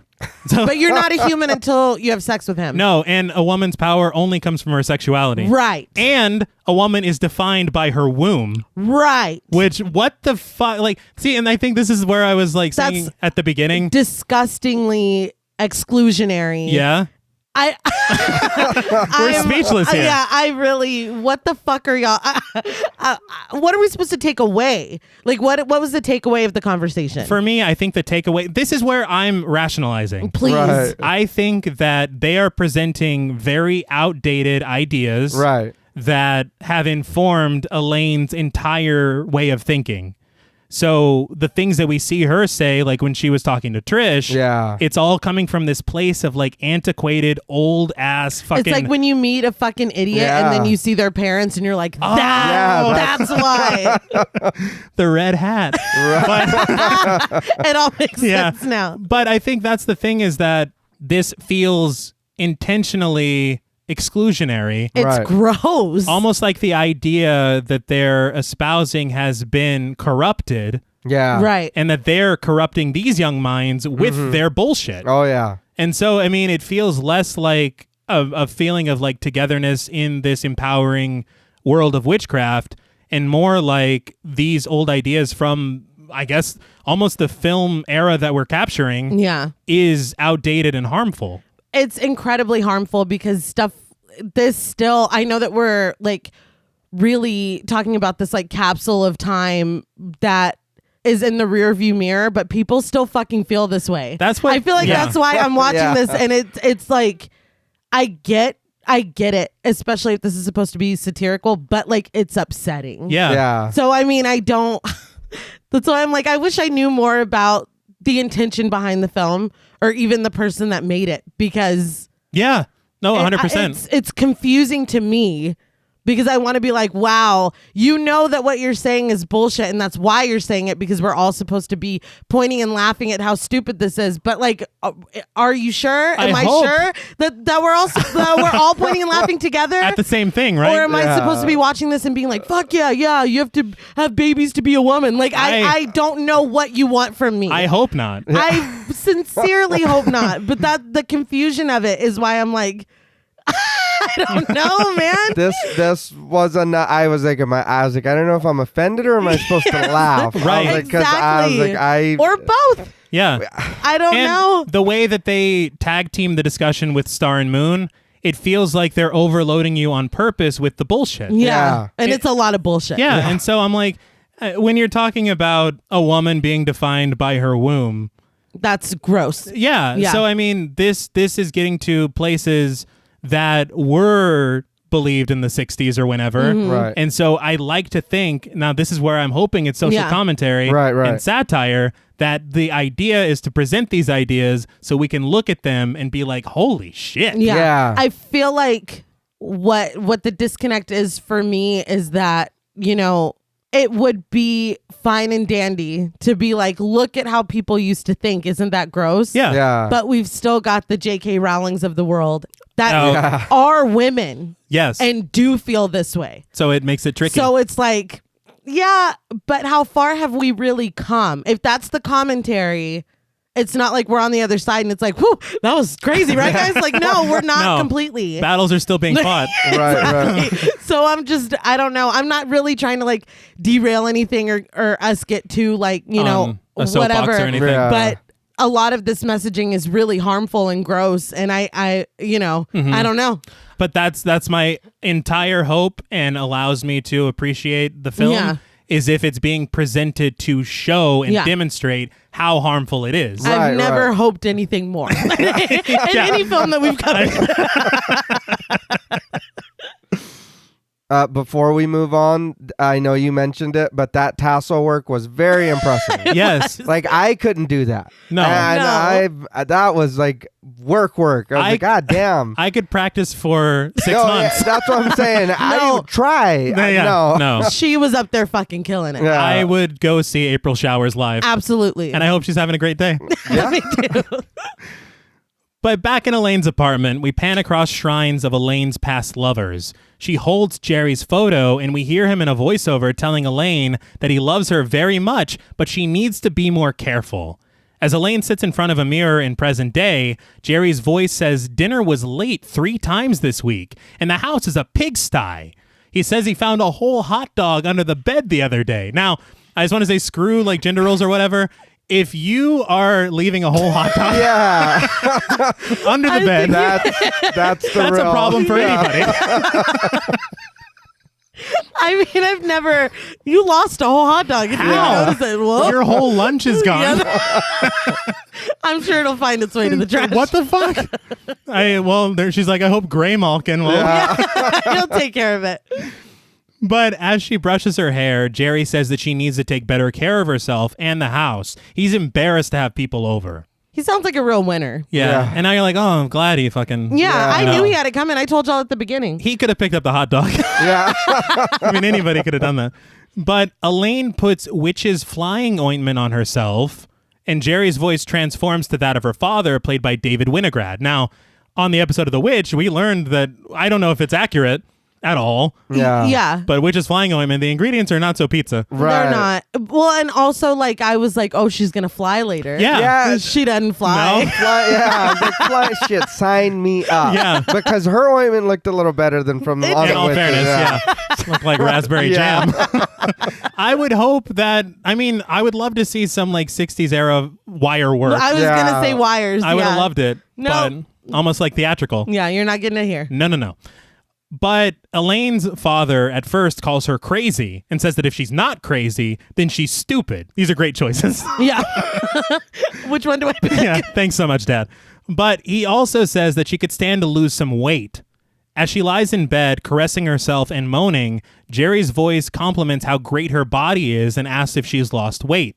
She relives a sexual encounter with Jerry, then her mind goes back to Gayan as she continues to breathe heavily. Gayan, in a vision, wearing a devil's mask, says he would never hurt her. He's not the big bad wolf. He says that she needs perfect love and perfect trust. We flash back to the ritual that we saw earlier with the crowd of cloaked and uncloaked people. As an organ plays, Barbara removes Elaine's clothes and she kneels in front of Gayan. They tie her ankles and blindfold her. After confirming that she has perfect love and perfect trust, she's placed on the altar. Gayan says, in the old days, a woman herself was the altar, and the sacred place was the center of her, the origin of all things. We know where this is going. Mm-hmm. But Gayan says, therefore, we should adore it. A naked man stabs a dagger into a chalice held by a naked woman. Symbolism, people. Right. Mm-hmm. But this is when Gayan climbs on top of Elaine and holds her arms. In the present day, Elaine lies in bed, attempting to catch her breath. At this point, I was like, see, we already knew Gayan was a piece of shit. Yeah, no, for sure. But okay, so again, I'm confused. Yeah, Is she masturbating? I thought so. I think Okay, partially, but yes. how- So are- it's all so tied to her own personal sexuality, not putting on a show for a man or Right, doing right, her right. striptease or any sex magic or whatever. This is her alone. Mm-hmm. Her sexual experience is tied to all these negative messaging from her father, like Her ex-husband. bullshit Yeah. from her ex-husband, I The thought abuse from Gayan. predatory fucking behavior from Gayan. Mm-hmm. Is this what she thinks is pleasurable or is love or any of the above? I think the idea of love has been corrupted by these men Okay. for her. right. I mean, And clearly. it's all intertwined in something that doesn't really resemble actual love. Right. I was just confused because I was like, I know you're doing your thing, but really, it's gonna take you out of the mood. I don't know. but it didn't. I mean, No, I feel like yeah, that's the issue here. No, Yeah. I know, but that's why I was like, Yeah. I don't. I think that's the thing, is that conflating all that and her reaction to it, Yeah. you can't help but feel sorry for her life You're experiences. Yeah. severely misguided, Right. or you've been misled Mm-hmm. to believe that these things go hand in hand because they should not, Yeah. but they are, right? Yeah. Okay. Well, so my Satire. Yeah. Satire. my question is Gayan's attitude and behavior and everything. When did he have time to write all those Buffy episodes? No. He's a busy man. God damn. But I think, like, not to call him out or anything, but I feel like his kind of character Right. is a commentary on the guise of kind of like the Joss Whedon feminists Yeah. who, under the guise of empowerment and inclusion, Right. you know, It's like, right, ladies, now let me, yeah. you know. I mean, this guy's yeah. a real jerk. Right. Right. That's all I'm trying to say. And just in case people are litigious or whatever, allegedly. Allegedly. Yeah, whatever. You got to end it with allegedly. Yeah, allegedly. Yes. Oh, we're trying to run a business here. Right. But at the police station, Griff, remember him? Yeah, I was like, I knew I'd be seeing your house Yeah. again, dude. He is congratulated for making sergeant by Connie, a police officer played by Alicia Honore. Okay, first of all, she got that uniform at Spirit Halloween. Yeah. Secondly, I love that the scene opens with her congratulating him because he was just pulling people over like 2 days Yeah. ago. I was like, how much time has passed? I thought the same shit. I was like, there's no way, dude. Did he get back from the station and his boss is like, come here? It feels, Yeah. like, it feels like just yesterday. But Connie says that she's made the coffee just the way he likes it, and he goes in for a cup after she hits on him pretty transparently. Yeah. Steve, played by Randy Evans, says the cup is too strong for him. But Griff's like, I like strong coffee. I'm a man, and men need to be alert. I was like, dude, this is a lot. Yeah. But they both check out Connie as she walks by, and he jokes that he's been keeping late nights lately. Classy. Yeah. Aren't you a sergeant now? Yeah. sir? Goddamn. This is wildly inappropriate. Gonna end up in HR. Yeah. Steve tells him that he should settle down now that he's been promoted, but Griff is not down for that at all. They head into his office, and as soon as they sit down, Connie brings in Shelley, the woman who was at the park with Wayne earlier. I knew this bitch was coming back. You left a witness. Yes, a nondescript amount of days earlier. Yes. But Shelley has a seat, sharing suspicions that Wayne has been kidnapped. He's been missing, for 2 weeks, I guess there's okay. All right. I forgot I wrote that. But she says that she's been to his house and mail is piled up, so he hasn't been home. They actually were having lunch that day that he disappeared, and she mentions that she saw him drive away with a strange woman. But she gives him their first lead. Wayne has a cabin in the woods where he normally takes his dates. Wayne has a mansion in the woods. Yeah. Let's be real. Let's be clear. Words matter. Cut to the police arriving at Wayne's cabin. Griff and Steve just let themselves inside along with Shelley. They find Elaine's blood-stained blanket on the couch. Elaine. Yeah. You didn't even take that blanket with No. you. And they also find Peter's rotten, bug-filled breakfast from the morning after. They're like, damn, bitch, you live like this? That's what I was thinking. Like, it gets even worse. Well, first of all, Steve was like, oh! Yeah. Like, It's shit. sad. But I mean, you got to think this has been here for 2 weeks. Yeah. That egg is black. Like, it's awful. But Griff finds the jar of leftover urine that Elaine left behind in the kitchen, and he's disgusted at the smell of it. I'm like, it's piss, dude. What? Yeah, I just love the fact that she's just like, well, gotta go. Like, she did this whole ritual. Yeah. She left the food out. She left the blanket with the blood on it. She left her pee on the counter. We can't clean and make it look like we were never here. Oh, no. Yeah. Like, no, I mean, no. just the... She was the, asking to be found out. Yes. So Yeah. I was- the utter disregard for it. They're like, nobody's ever gonna come here. And it worries me because I wonder what happened with Jerry, like how she left that. Yeah. Like she just left a bottle of poison they out her. Like, She did say they were questioning her for weeks. That is they true. were. Yeah. I'm sure they were. well, you left a note saying you were going to kill. But outside, they discover Wayne's gravesite. Steve picks up the bottle that Elaine made, asking what the hell it is. Griff says they're going to have to dig up the grave, and Shelley openly weeps. Steve escorts her back to the house, and Griff grabs a shovel and starts shoveling. Like, Shelley, you should probably go back inside. You're being a real fucking bummer right now. I know that you don't use tampons, but if you saw a used tampon, wouldn't you know what that was? Of course. Well, yeah. Because they're like, what's this? I think it's kind of making men just look dumb. Yeah. Right. But I think God damn. the other thing that gets me is I imagine him saying, what's this, if he's meaning all of it together. Right. Well, the way he was turning the bottle, I took it as him looking at what was inside. Well, yeah. But I mean, after what we found He's in the like, kitchen. what the fuck is this? Damn, someone pissed in here? I'd be like, what the fuck is this? I would be so confused as to why it was this. Right. Like I would see that and be like, somebody was doing some ritual. Well, yeah. Yeah. But they're like, duh. Like, I don't know. Shelley's like, well, first of all, it's a jar. Yeah. So jot that down. But I wanted to call out the very cool edit because Griff shovels into the ground, and at the same time, we watch Richard stab his fork into a bite of chocolate cake. Oh, yeah. The editing was great, but Yeah. I'm already upset. Yeah. Yes, because sat beside Richard is Elaine, and Richard compliments her on her baking skills and said that she also made a great dinner. Yeah, so this meal is a million times worse than a fucking lemon square. Let me just say that right now. Well, thank you. Not to belittle the lemon square, Can because we that lemon let- square was trifling. I wanna let- No, she's not So up the I hook. think I speak for all of us when we're letting Deputy Judy off the hook. You do not speak for me. From Scream 4. That lemon square was bullshit. This is just bigger bullshit. And I am like, where the fuck are they? So I'm looking at the walls, and they're her paintings. Yeah. Why the fuck are you in this woman's apartment? Yeah. Well, That's my only note for that. Is that you've got no business. No being reason to be here. Yeah, You do not know her, even if her and your wife are friends, yeah. which they weren't even friends. No. Right. They had 2 conversations, one of which did not go well. No. Why the fuck are you here? Yeah, Why are you don't, here? You don't have no business. If there. my friend's out of town and I'm like, oh, I know her husband's not going to eat or whatever, I'll... Yeah. Is he just gonna- they're he's so gonna stupid, starve? apparently. Yeah. They don't know how to make meals for themselves. she just comes home and finds this like I dried mean, out corpse. Here, I made a casserole for Right. you to give him so that, you don't have That's to what I worry was gonna about him say. while you're gone. You go give this to your husband.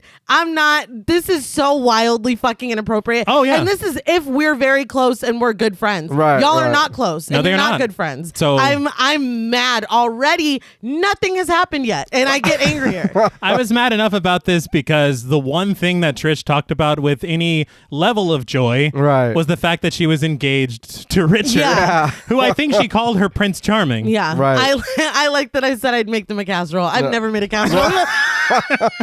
Hey, I know what you meant. But you know what I know what you mean. Yeah. If you're really a great friend and you want to go that above and beyond for your girlfriend that Right, has right. shit to do and has to be out of town, Mm-hmm. that's how you do it. You're not like, hey, come over and eat some fucking chocolate cake. We know what the chocolate cake means. Right. Yeah. Okay. And nobody has never not associated sex with chocolate cake.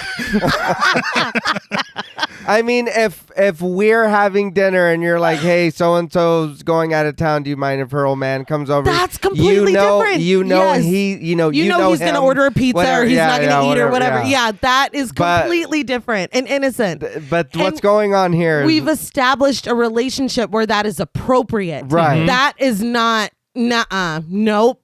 Yeah. I was just real pissed off. No, it's honestly, I can't even imagine her doing a shittier thing to her. yeah. Or him. Yeah, that's like true. they're both trash for even Well, eating this meal together.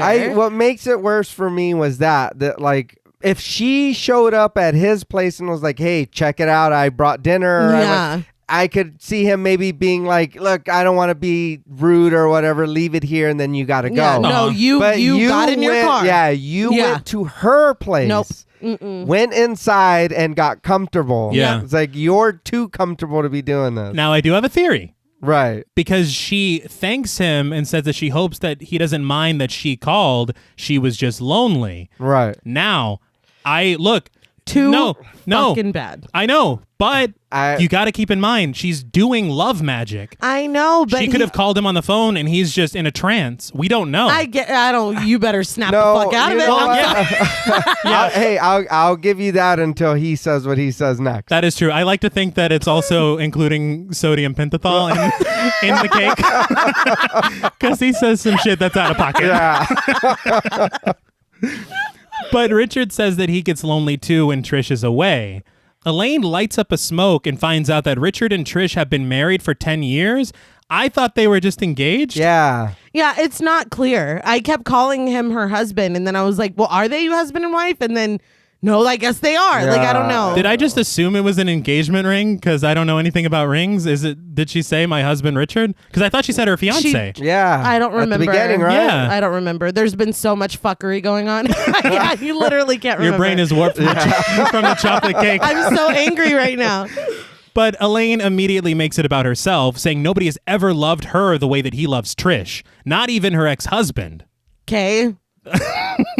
You've lost all sympathy. No, fuck you, dude. They move from the dinner table to the couch, and Richard takes his jacket off. Okay. There is a fire burning. Yes. You better sit there and fucking sweat. You're not taking off a jacket, not a tie, not a fucking shoe. This is such a slippery slope. You take a shoe off, you're naked in 5 minutes. Yeah. Well, I don't mean, know I feel that. I don't know how most people get undressed or whatever. First of all, can we talk about how 5 minutes is a very long time to get undressed? It doesn't sound like a lot. Yeah. But when you start a clock or something, that's a decent amount. Yeah. It's a decent amount of time. Keep your fucking clothes on. Is the point. In another woman's house. Yeah. Okay. Is my point. Fair point. When he took his jacket off, I'm like, oh, they're Yeah, fucking. oh, no, like, yeah. There we that's go. it. Yeah. But Richard says that he thinks Trish would like to get away from him sometimes, and Elaine sympathizes with the poor baby. She pours him a glass of nondescript liquid into a comically large glass. Yeah. It was hilariously Yeah. large. I know she said men were childish, but it looks like a fucking sippy cup situation for him. But he drinks, no questions asked. She then asks what turns him on.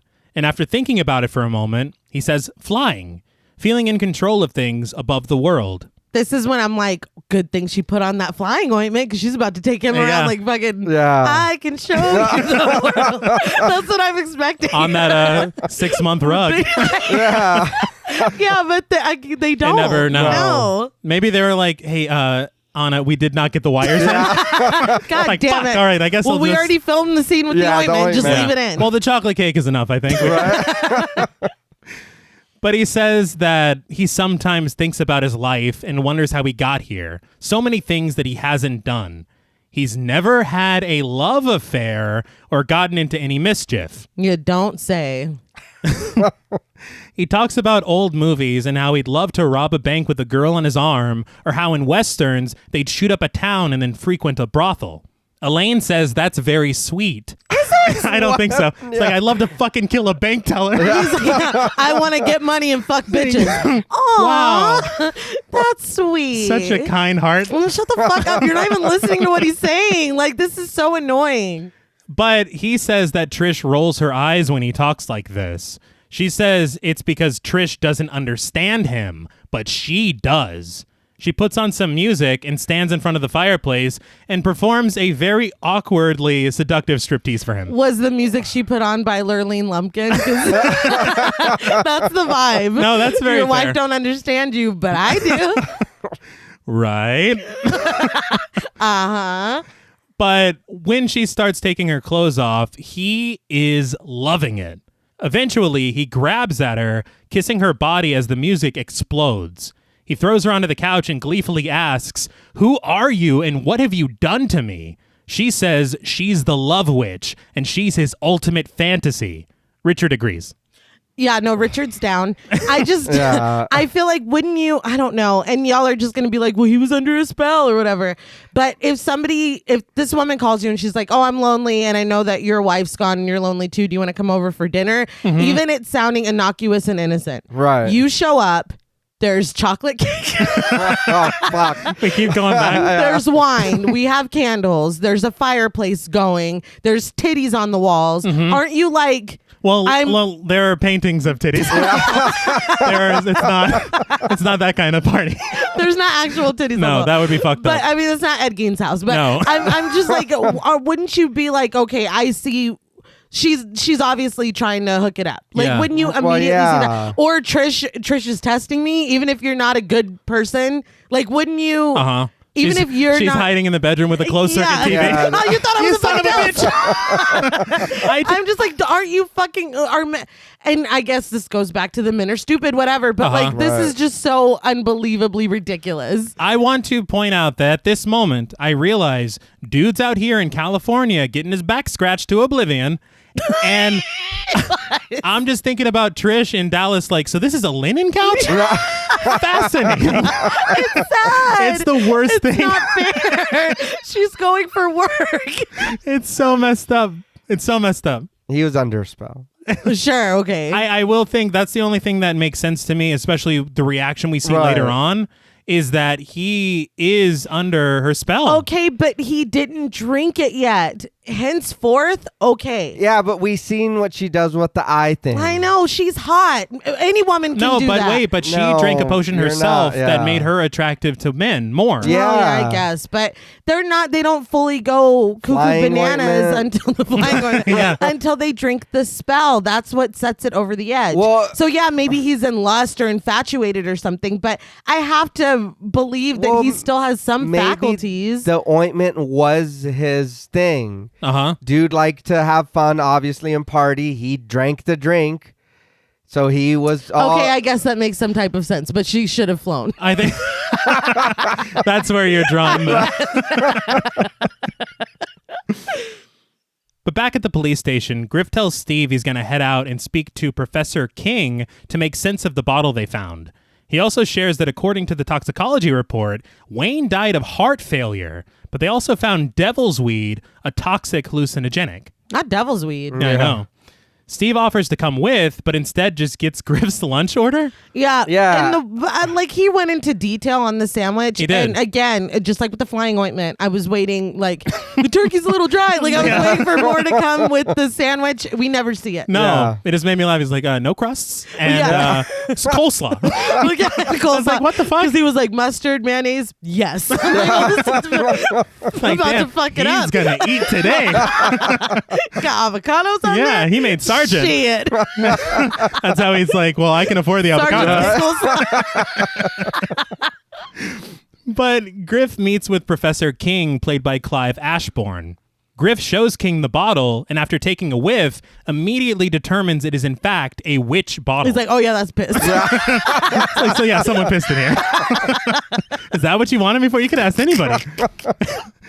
But he explains the historical significance of witch bottles and says that this may come as a shock, but it's very likely a witch made it. I laughed out loud because he's like, a witch bottle? Could it have been made by a witch? No shit. yeah. I never would have thought that. They promoted your ass? But he basically says that it's used as a form of protection against like the evil curses, etc. Right. So I mean, it's kind of sweet. She was doing something nice. Yeah. Like the burial rites of her religion. Right. I also thought it was interesting because it doesn't come up, but I wanted to say this before we go on. Professor King, I'm assuming, is working at the same university that Wayne was. Oh, I didn't even think of that. Okay. But he never really says anything about missing Hey, a you know colleague. Wayne? Yeah. Like, it's odd to me. This is the worst detective work I've ever seen. It's really bad. too. But King says that witchcraft has expanded into the cities, and witches have various rituals, including Samhain and Imalg, among others. He shows him an old drawing of witches kissing the devil's ass. Listen, Yeah. if they want to be kissing on the devil's booty, that's their business. Yeah. I don't understand what that has to do with The you. devil's like, I didn't say stop. We're all consenting here. But he says that they do this to mock Christians. And another picture he shows has a cult sacrificing a child. I preferred it when they were kissing the devil's Can ass. we go back to kissing? So them kissing the devil's ass is a mockery of I Christianity. guess Christians are like, God damn. Well, they're like, damn it. I'm sorry. I got my group wrong. But Griff is totally incredulous. But King says that this continues to this day.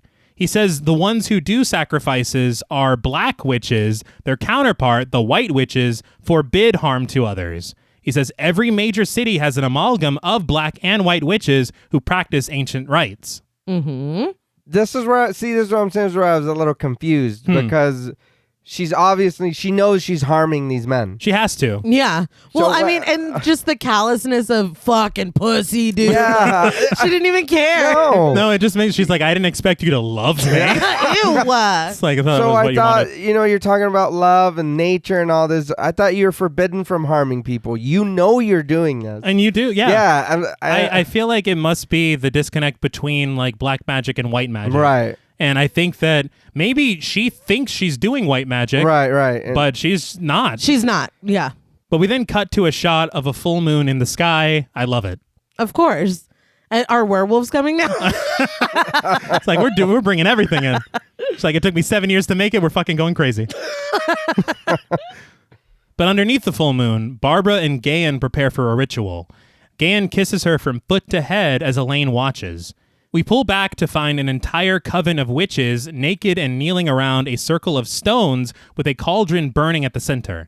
The sights of this, it's fantastic. Right. Yeah, it is. And one thing that's interesting, they do talk about in interviews and everything, they don't treat nudity as sexual. right. No. And I think that that's kind of interesting Right. because it's a natural body. Yeah. It is. And so I like that they're presenting, and there's men and women naked. Yeah. It's an entire group of people. Nothing wrong with it. No. Did you see the owl in the tree watching them? It looked like he was snacking on something. Yeah. The clearly stock footage owl. Yes. But Gayan calls upon the Mighty Mother to descend upon Barbara's body. He implores the witches to listen as Barbara takes on the ancient role. She says all acts of love and pleasure are her rituals, and we flash back to Elaine in bed with Wayne. Barbara says that she is with you from the beginning and is attained at the end of desire, and we watch Elaine with the burial rites. Gayan chants in a foreign language, ending in a hurrah from the group. The coven rises and holds hands, chanting around the cauldron in a circle. Now, I did read that most of these actors that are playing witches Right. are actual witches. Oh, cool. nice. And I read that Anna Biller kind of got their input on a lot of these rituals. That's very Oh, cool. nice. Thought that was really neat. And what were they doing here? What is this for? This, I am not completely sure. I would have liked a little because I was like, okay, This is cool. What's happening? Yeah. Why are y'all doing that? It seemed like something for Barbara, but like I know, but the fact for that Elaine what? wasn't even taking part in it, No. I Yeah. thought was strange. She was just observing. Yeah. And I didn't know because I'm like, he had just talked about Samhain and Imalg. Right. I don't think this is either of them, although it's being performed on a full moon night. Right. Yeah. Right. So I'm like, something significant's happening, Yeah, Yeah, I don't know. but I do not know. But afterward, with some jazzy music, the group enjoys refreshments together, chatting and roaming about like a regular party. I did laugh because it cuts to a very close-up shot of Elaine eating a cookie. Yeah. Yeah. And she is fucking into it. I was just laughing because they were like, now it's party time. Yeah. Remember the Stonecutters? And he's like, Now let's get drunk and play ping pong. exactly. But Gayen catches up with Elaine, saying that she looks a bit tense. Elaine says it's nothing out of the ordinary for her, but Gayen tells her to relax. Nothing is dire for her, although the same can't be said for her victims. Elaine gets defensive, but Gayen tells her not to play innocent as he slinks up from behind, groping at her breast.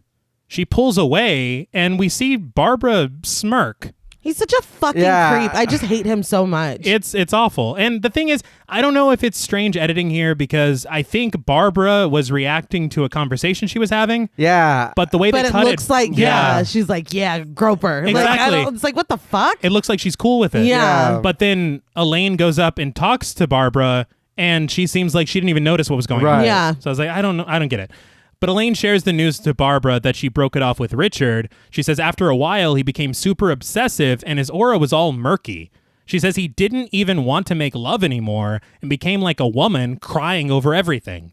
Like a woman, gross. What like- the fuck? I just don't It's shit understand. like this. I'm just, I don't know, dude. Now, she says that there was no polarity in the relationship, but she should have known because he's a Pisces. Again, I don't know what the fuck. Yeah. I was like, Ew, a pie. No, like, just I don't know. I'm gonna need someone to explain this to me.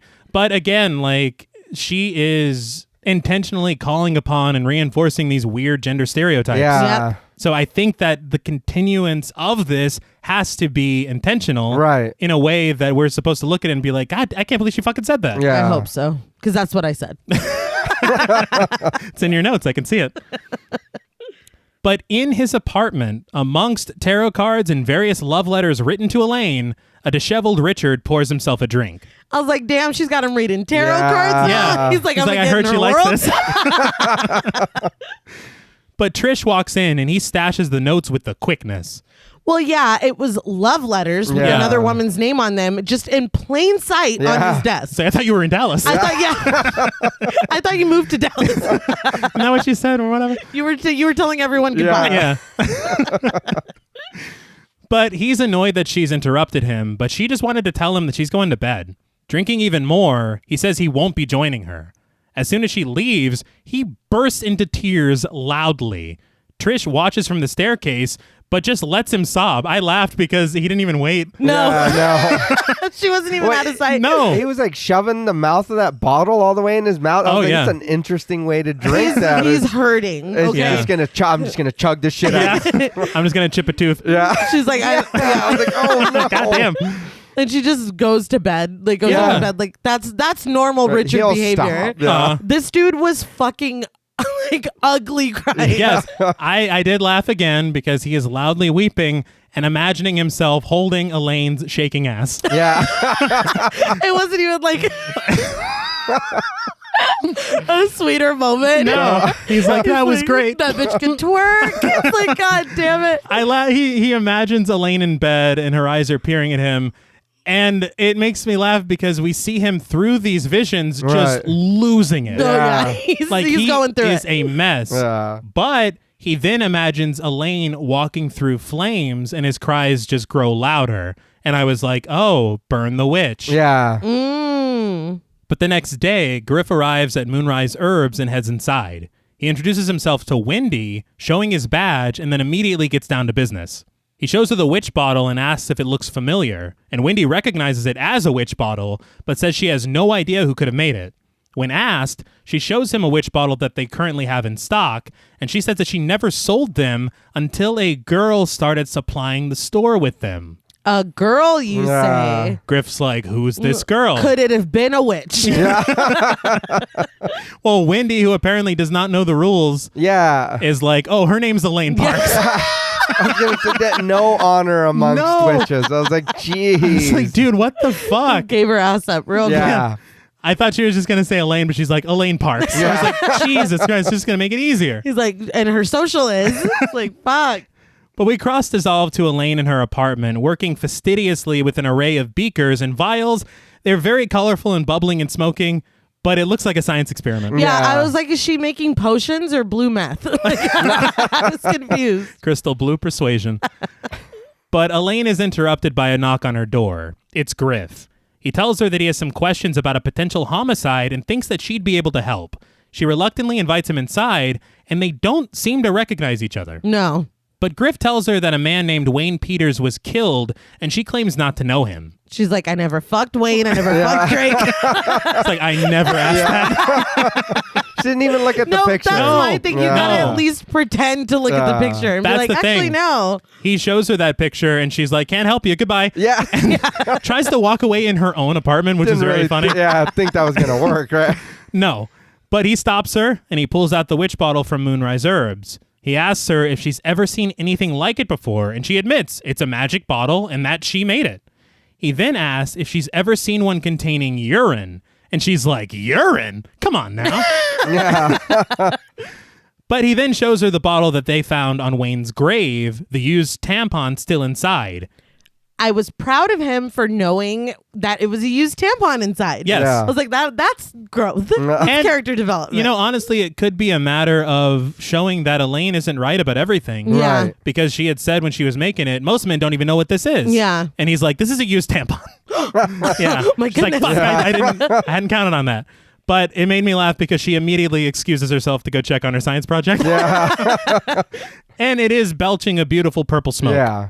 But Griff follows her over and asks flat out if she's a witch. Elaine says that she is, but that's not against the law. She asks if he thinks that just because she's a witch that she would be capable of murder, and he says no.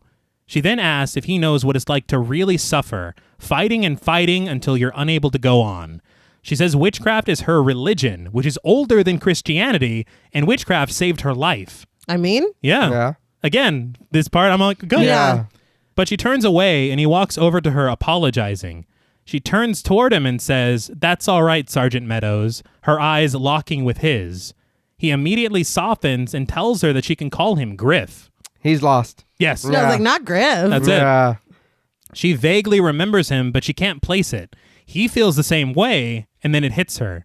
He's the man in the cards. He's her fate. She says she did a Celtic cross reading, and for her future card, she got the Knight of Wands, a card she's always thought signified the meeting of her future husband. But one condition, the man she loves has to love animals. I thought he had to love nature. Yeah, what happened? She's like, well, I had this really good cat. Yeah.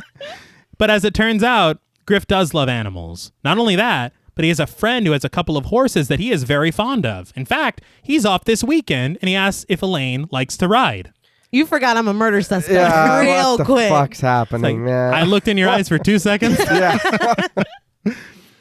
But we cut to the two of them riding horses together, eventually stepping off and feeding the horses before hitching them. He calls Elaine his girl, then says, "At least for today you are."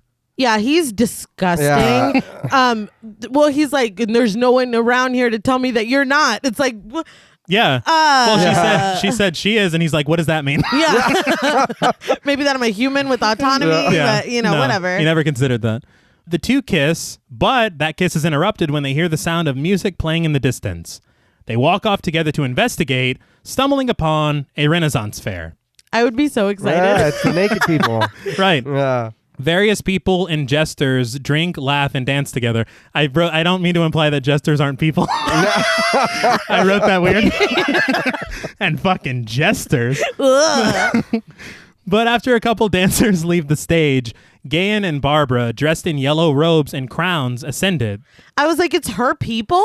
Yeah. Was this arranged? That's what I'm thinking. Yeah. And I was very confused up until they rocked up. Yeah. And I was like, oh, fuck. Yeah. I was like, just like a casual Ren fair happening, and Yeah. they just stumble upon it. Oh, that'd be pretty cool. Yeah, but I don't I think don't so. but I yeah. don't think that's happening. But Gayen says it's the summer solstice, and he stages a mock battle between two men for the love of a maiden. The audience chuckles as the Holly King, played by Jacob Peacock, slays the Oak King, played by Ron Kari. Barbara names him the victor, and he joyfully leaves the stage with the Green Maiden. Gayen and Barbara descend the stage and notice Elaine calling out to her. Griff asks if she knows them, and she says, in a way. That's not an answer. Yeah. No, That's not not at all. an answer. In full Renaissance jargon, Barbara welcomes them to their gathering.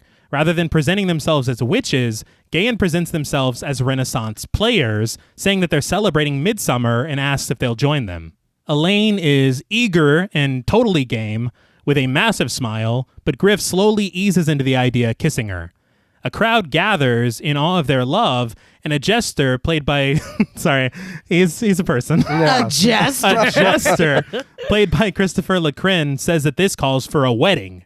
Griff's like, a wedding? Yeah. The jester's like, a mock wedding, guy? Yeah, It's fine. Just trying to honor the gods of love. He's like, I have no official Wow. anything. Still, though, it's moving a little fast. It huh? is. Yeah, we met yesterday, Yeah. but cool. The jester's not ordained or anything. Right. How could he be? He's a jester. Yeah, they don't.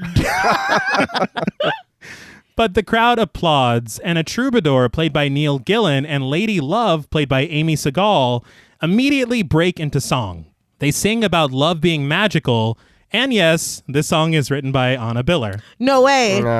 Didn't rhyme very much. Not so much. They were tearing it up though. They were. And then it felt like it was going to end a few times. And I was Yeah, like, no, there's no, multiple Like, oh, I'm verses sorry. to this. She's like 7 years. I need all. Yeah. They say this in wrestling, like when people do all their good moves, they're getting all their shit in. Well, I think Biller's like, I'm getting all my Yeah. shit in. And I will admit, at this point, this is a lot. yeah. Yeah. And I don't want to say that the second half of the film isn't as good as the first half of the film, but I feel like at points like this, especially with how long the song goes on, it starts to drag a little bit. My next note is, so we're just committing to this bit now. Oh, yeah. I was like, fuck. Well, because it feels like it's going to be some fleeting, like, Right. but it's like, no, we're just at the Ren Yeah. Fair now. Yeah. Yeah. Is this the rest of the film? No shit. But the song ends on a dark note. When all love dies, all life it does destroy. But everyone just claps and giggles as if the ending was upbeat. Right. The real quick, the music. Yeah. If they're really playing those fucking instruments, they're getting that Oh, no, they were shit. tearing it up. Yeah. And it felt That's legitimately indisputable. Yeah. Yeah. like Renaissance. I was like, damn, these motherfuckers are getting it. They were. But they rush Elaine and Griff to separate tents, quickly undressing them and putting white Renaissance garments on each of them, each complete with a crown. They're like, oh. Yeah. Yeah. Like, it's just Yeah. the whimsy. It made me laugh. I would think that Griff would be like, don't fucking touch me. Yeah. But he's just laughing It was along with pretty it. cool. Yeah, which is pretty cool of him. Get your fucking hands on. Yeah. I love that there's been no cursing in this film, but I thought he was gonna lose his shit. But they stand together on stage, Barbara tying their arms together with blue rope, and people place rings on their fingers. Barbara unties them, and Gayen pronounces them wed. They share a kiss and walk to a table together to share a wedding feast. They laugh, feeding each other, but we get their inner thoughts in voiceovers. Okay. Because I was like, all right, I'm the food. I see the food. I'm here for the bit now. We can go back. Is that a turkey leg? Yeah. I was just waiting on them to put him in a bear. But but yeah, this is some bullshit. Yeah. I laughed immediately because it's the connection of their smiling faces, Right. laughing and chuckling, feeding each other food. And Griff in monologue, he goes, yeah, I'm not in love. Yeah. Don't get Like, it do twisted. not, yeah. I know I just got fake married and everything, but, But nah. no, that's not me. He says that love is soft and it's basically dangerous in his business. Right. Yeah, he does want an heir someday, and that means a wife, but like, love can destroy you, almost like you're not even a man anymore. He's like, yeah, I'll knock her up, but like, I'm not gonna like give a shit Yeah. about That's her. gross. Elaine, on the other hand, says nothing else matters but love. You learn to love all the quirks of your man, and they become your entire life. Something inside you opens up, and you realize you have more love to give than you ever thought was possible. The more you know him, the more you love him. Then Griff immediately breaks in. the more you love a woman, the less you feel about her. Yeah, I was like, what the fuck? Jesus Christ, it's just Like, like that's the opposite, dude. What? Just say you hate women, bro. Yeah. That's the only vibe that I'm getting. all that's coming out. But he didn't drink anything, right? No. So No. this is what yeah. she's just like bewitched him with her, what her eyes or whatever the I fuck. guess. Uh-huh. But he didn't drink anything, so No. he's still just Right. like women suck. Like, I don't know. It's like He's fucking like again. Elaine's got cooties. Yeah, and it's funny because both of their like monologues are problematic. They are. Yeah. But Griff goes on. He says, "In time, the mystery is broken, and the more flaws you notice, the less you care. You begin to feel smothered, drowning in estrogen. It's an awful feeling." So which one of us is gonna marry him first? I feel like these kids are gonna make it at the very least. My thing is that I'm into the colors and feel of the Renaissance bit, Right. but it goes on. Yeah. It really goes on. I think you had said it earlier that they could lose about 20 minutes. Yeah. And I hard agree. Like Yeah. it's so beautiful to look at, but it's not so beautiful that you're like, oh wow, the time just flew by. Yeah, like no. there's moments where it's like, okay. Yeah. Oh my Get on God. Well, my thing is, I thought they were, again, like you said, I thought they were done singing, and then there's another chorus. Yeah. Yeah. It's like, yes, love is a magical thing. I understand. I appreciate They're that. they're just freestyling, rap Yeah. battling. Wow. It's Seriously. Like, okay. And I mean, the thing for me is that I know that this scene is important, Right. but it could be shortened a little. A lot. Is The interesting thing that I read is that Anna Biller said that the film started here with these monologues, and she built the entire film around these monologues. I kind of love that. Yeah. Because like just that like little ounce of an idea, a woman's all about love and a man fucking hates women and love. It's like to build all of this around it. That's Right. pretty amazing. Doesn't She- make it less problematic. No. But it is pretty amazing. She also said in an interview that she kind of coached Samantha Robinson to not really laugh or anything like that until this point. And you kind of realize that she hasn't really... Right. She chuckled a bit when she called herself the Love Witch, but... She's been like cutesy. Yeah. Yeah. But she's like full on into this. Yeah. Right. And that's like a different Okay. side of her. Yeah. And so, I mean, this for her, he's literally dressed like a fucking king. Yeah. Yeah. Yeah. This is supposedly, And they were just riding horses. Yeah. Yeah. it's kind of her perfect, like the Scenario. Exactly. Yeah. For her. Yeah, I'm not in love. That is fucking funny. But sometime later at the police station, Connie asks Griff out to dinner, but she's politely turned down.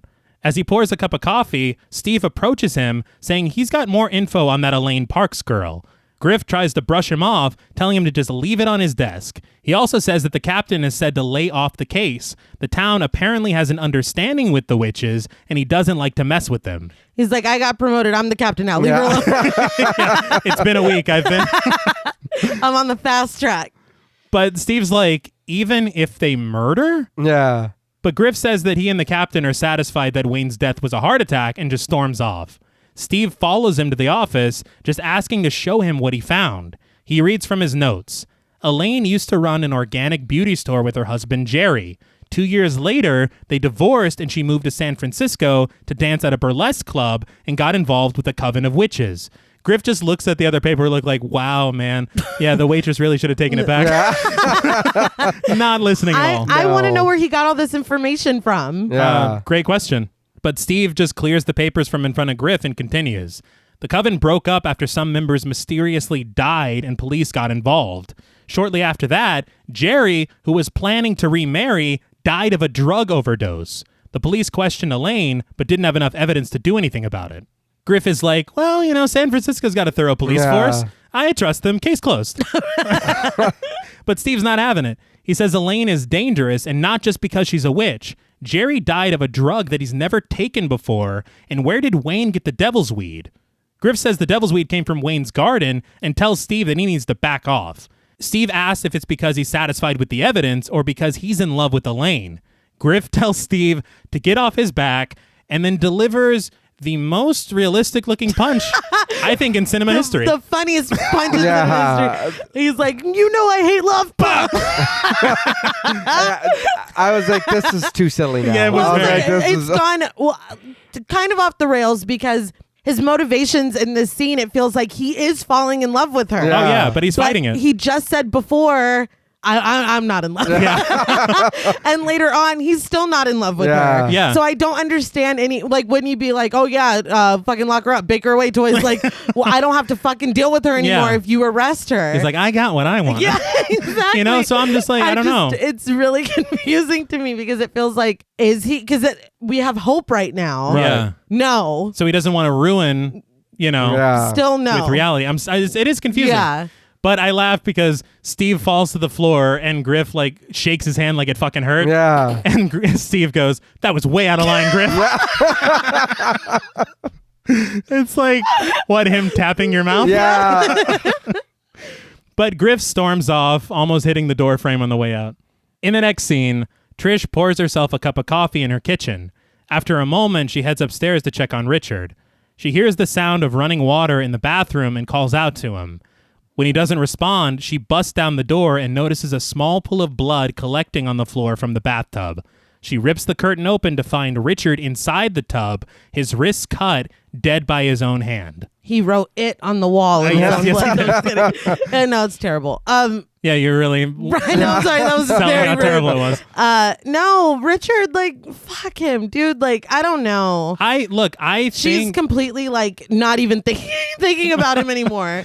I feel like he was driven... She basically killed him. Yeah. I mean, if he hadn't drank the potion yet or whatever, right. But he did kind of interact with her enough to feel something from her spell. He's under a spell. I'm not saying he's blameless. That he deserved for her to do what she did to him. I'm just saying that he was on some lemon square bullshit, and maybe you just need to stay home and stay in your own fucking house. If you're not in control of your own brain. I'm not convinced that he wasn't. Oh my God. But if she's hypnotizing everybody with the look, she did the same thing to She him. didn't hypnotize Griff. Well, because Griff doesn't believe in that. Right? You just heard him. Yeah, he said it twice. I did love that when Trish screams, we get this very era-specific zoom. Yeah. Fantastic work. But we then cut to a watery cherry sauce that appears blood-like being poured onto a cheesecake. So this is the second time that they've kind of equated something grim with something delicious. Yeah. Right. Which I think is just a cool thing to do. But a fork stabs into the cheesecake, and we see that we're back at the Victorian tea room at a table with Trish and Elaine. Trish thanks Elaine for meeting her, saying that she doesn't think she should be alone right now, and that she blames herself for what happened. Elaine says that she was a good wife, and she shouldn't blame herself, and Trish says that she tried, but Richard wanted a woman that she could never be. Elaine is fucking trifling. Yeah. No, it gets even worse because after Trish says that, Elaine eats a bit of her cake with a smile and shifty eyes. She's like, bitch, I tried to tell you. It's like, if I'm Trish, I'd be like, did you kill my fucking husband? No shit. Like, that look is really, really suspicious. But she says she thinks that Elaine was right after all. Maybe you're supposed to give a man his fantasy. Elaine tells her to stop torturing herself, but Trish times it all around whenever she went to Dallas. That must have been when he started having the affair. Elaine's like, no, yeah, that's when it started. Yeah. I can confirm. But she says that she hated Richard for it and says that if she ever found out who the woman was, she'd rip her to pieces. Again, Elaine is smiling. Yeah. Yeah. She's like, I'd like to see you try. What the fuck? I don't get it. But now she says that she should have helped Richard. She's kind of had a turnaround in her mind. But she changes the subject, asking about Elaine. Elaine, on the other hand, says that she's in love with the detective. He's everything a woman could ever want, and she knows that he's the one. She shows her the ring that they got at the Renaissance Fair, which she calls her magic ring. She says that he gave it to her. He did not give her that ring. That's a lie. Yeah. He did not. I think one of those jesters did it. Ew. Throw it in the trash. Oh, God. But she says it's not an engagement ring, but she knows that he'll pop the question soon. She passes it over to Trish, who tries it on, remembering how she had shown Elaine her ring the last time they were here. Yeah. She says that Elaine was jealous of her because she had someone, but now everything's reversed. She says life is funny that way. And Elaine's like, gotta go. Yeah. All right, I'm gonna head out. Yeah. It's like, what the You hell? didn't need to do all that and then just burn off. Fucking piece of shit. Trish does not walk her out, though, and after Elaine's gone, she realizes that she's still wearing Elaine's ring and gives her a call on her cell phone. Yeah, this was a record scratch moment for me. I was like, hold on. Yeah. Hold the phone. No pun intended. Hold the cell phone. But I mean, the way that the film feels, it made me forgive the modern cars. But then when I see this, I'm like, oh no, it's present day. So now you're like triply, quadruply fucking stupid for leaving all your bodily fluids in that fucking house. Yeah. Oh, yeah. Makes you look even worse. Yeah. You're a terrible murderer. Yeah, horrible. You actually reminded me because I did see an interview with Anna Biller, and she had said that Elaine didn't kill these men. Okay. She said that Richard died of suicide, Wayne died of heart failure, and that Jerry... She didn't talk about Jerry. Yeah. But I mean, We don't talk about Jerry. My thing is, like, I can't co-sign on that because she obviously killed these men. Yeah. She did. She said it had nothing to do with the potions or spells. I'm like, it had everything to do with potions Yeah. and See, spells. this is what, girl, I don't know about you. Like, I'm confused. I was very confused. I'm like, it's clear. She's like a fucking serial killer. Yeah. Yeah. I feel like that's like kind of the whole premise, right? Yeah. So I'm like, maybe you misspoke in the interview. Yeah. I don't mean to tell you about your own film. Yeah, no, listen, sit down. Yeah. I know you spent 7 years on this, and the rug looks great, but She listen. killed them. But Trish on the phone says that she's going to drop the ring off at Elaine's apartment on her way home, leaving a message on her answering machine. Or voicemail, I guess, because cell phones are a thing. Yeah. But we see Trish arrive at the apartment, letting herself inside. Elaine just left a ton of candles burning. Yeah. Yeah. That's a fucking fire hazard. Yeah. Also, we don't know each other well enough for you to just be walking into my apartment. Well, Right. she did decorate the place. Oh, yeah. That's right. I mean, I All don't know. right. But looking for a place to leave the ring, Trish finds Elaine's altar filled with a ton of explicit drawings and witchcraft materials. She also stumbles upon her murderous painting as well. Yeah. She then heads into her bedroom, leaving the ring on her vanity. She sits down for a moment, trying on some of Elaine's lipstick and makeup. She completes the look by putting on one of Elaine's wigs, literally becoming the woman Richard wanted. Did she know that he wanted Elaine? I don't know. I think that she thinks that if she was more like Elaine, Richard might still be alive. Right. Right. Which is really sad because it's not true. Yeah. That's incredibly sad. But I mean, I guess I get it symbolically, but I'm like, do we need to be in Elaine cosplay? Like, No, and again, Are you worried that she's gonna walk in? Yeah, Because she no said she was shit. going home. Yeah. And well, you're here before her. Yeah. Like, I whatever. But I mean, she goes the extra mile by trying on some of Elaine's underwear. Like, no, you don't. She needed you the gone full too far. experience, I That's true. guess. You've gone too far. She puts it on over her own, which was polite. I guess it's like using the store sock. But she throws on a gown and admires herself in the mirror. This is when she notices Elaine's shrines to all her murder victims. With music very reminiscent of Psycho, she notices that at the end of the line is a photo of Richard.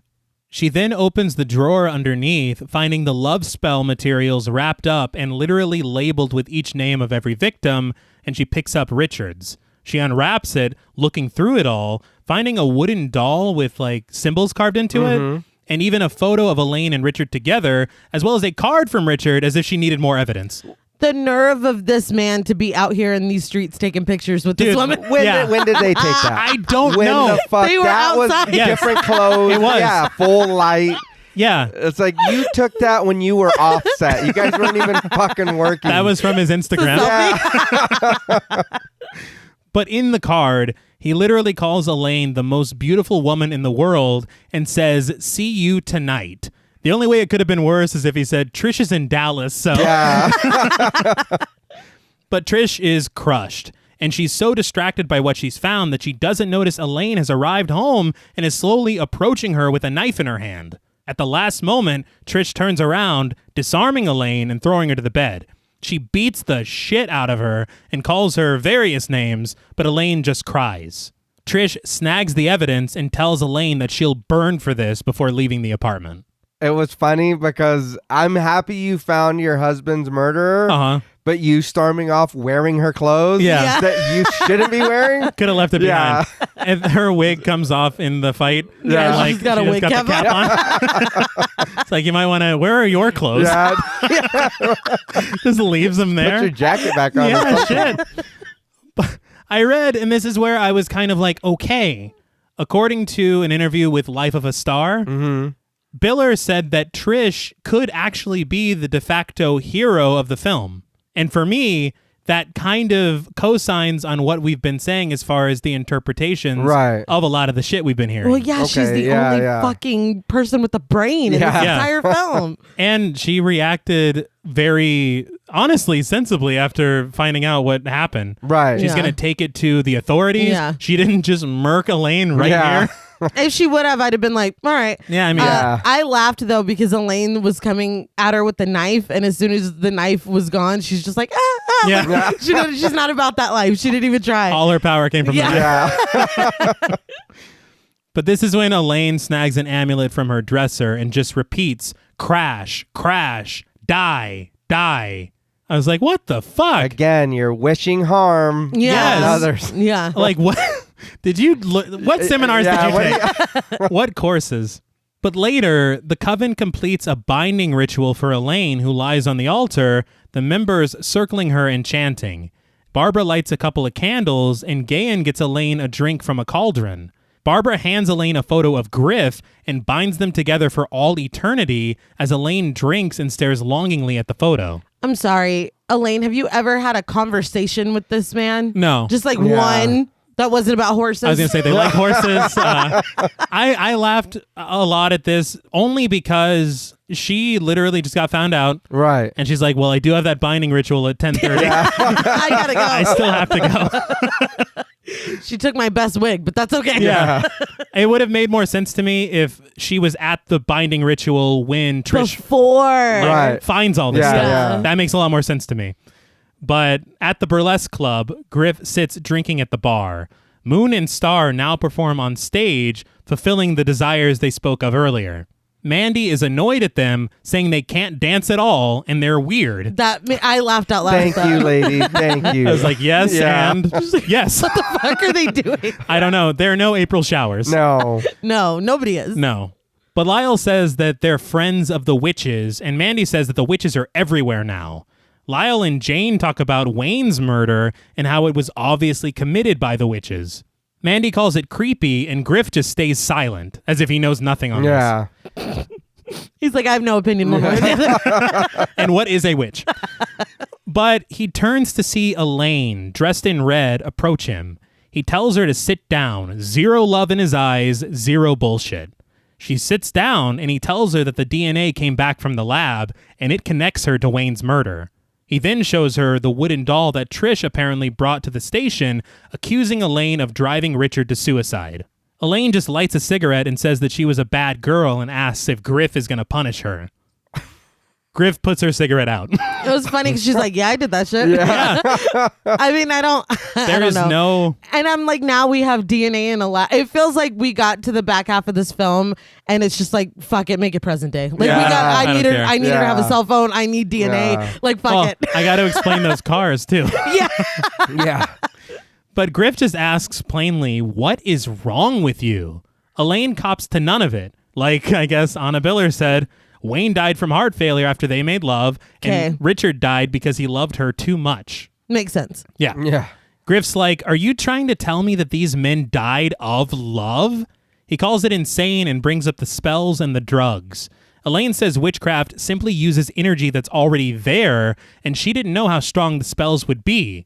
It's honestly crazy how strong love is sometimes. Griff says her idea of love is a borderline personality disorder, or worse. She tells him not to diagnose her, calling him a narcissist who can't love. Sounds like a diagnosis. Yeah. Don't diagnose me. I diagnose you. And you're clearly suffering from... But she says that he simply never loved like she has, and that she would do anything for love. He's like, oh, I bet. Yeah, no, clearly. Yeah. You killed like 3 men. At least. But he says no love will ever be enough, even if a man loves her so much that it kills them. He says that she's like a bottomless hole, dolling herself up, thinking men will fall at her feet, but he's like, newsflash, asshole. I don't love you. She asks why he's so scared to love and says men make women work so hard for their love instead of just loving them as they are.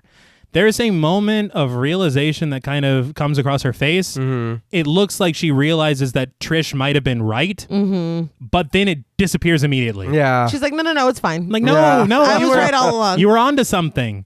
It's called a character arc. Right. No, we're not getting that.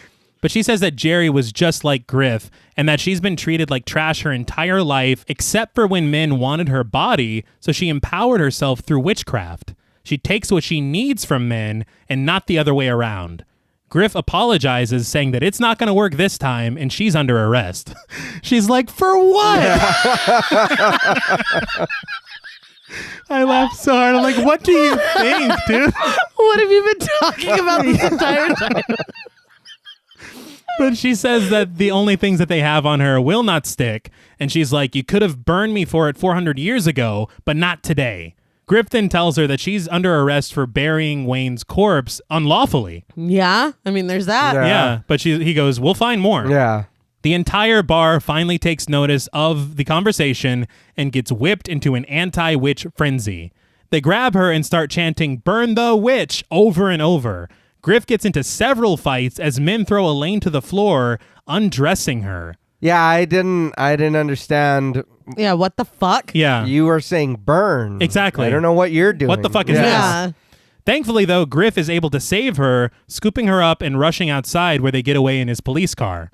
And none of the men are being arrested because... I don't know. He's like, I am the law. Like, like I am captain now. Yeah.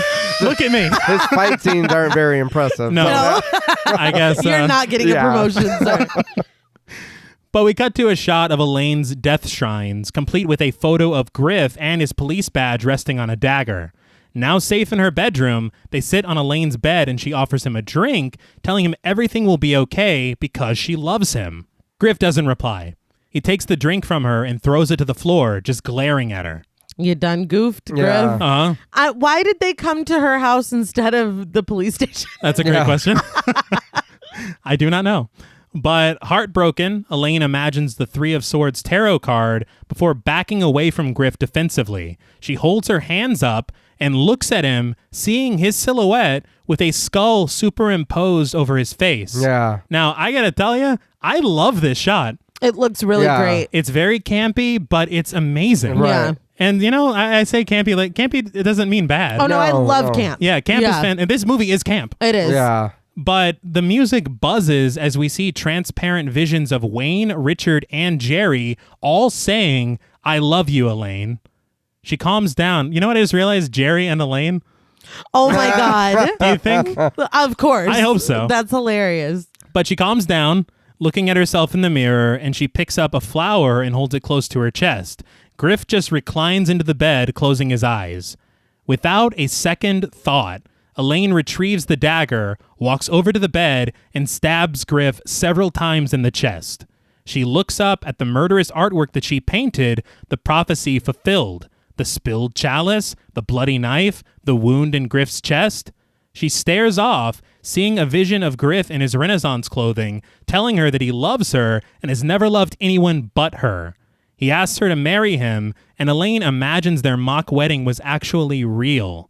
The two smile at each other and share a kiss before she climbs on top of a white horse. In reality, Griff quietly dies as Elaine escapes into the fantasy on horseback, finally happy, riding away into eternity with her new husband. But we cut to black and the credits roll.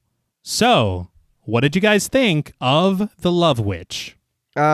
Real quick, clearly were they fake playing at the end instruments? Because they were like getting down on there and there was no sound. Yeah, there was nothing. And you can hear their footsteps and everything, but I was like, where's the... She's like, shut up for a second. This is about me now. This isn't about you. It's like, no, I want to hear the band. I did love the shot. There was a very close-up shot of her face, like finally at peace. Yeah. And you hear the horse's hooves. Yeah. It's like a beautiful ending. Yeah. But those people were not playing those instruments. No, I'm sad.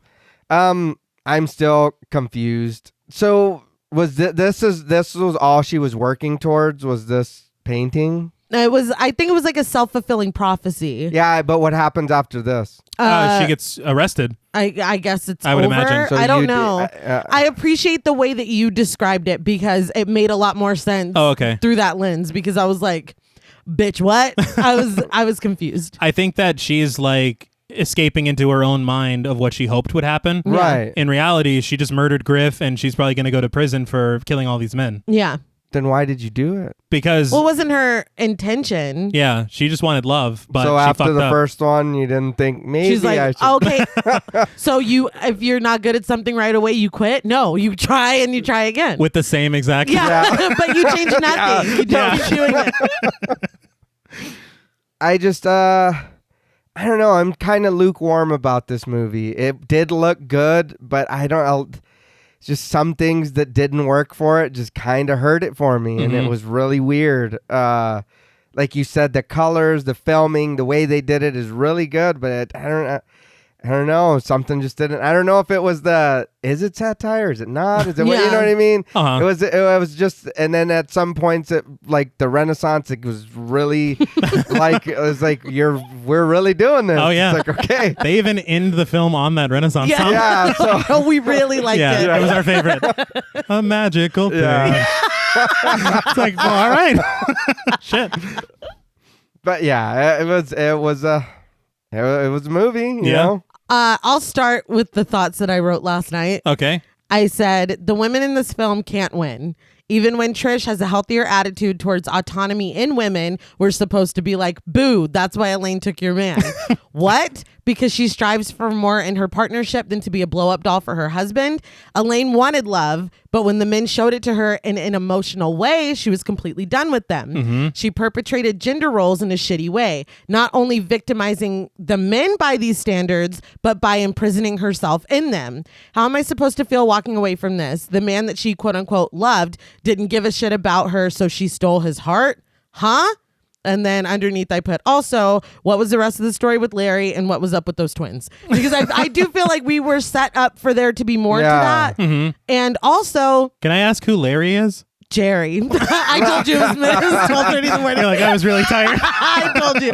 I'm surprised that it was that coherent. You're To be like, damn. honest. Flaming globes of Sigmund. I fucked up one letter. I'm proud of myself. Good job. Jerry.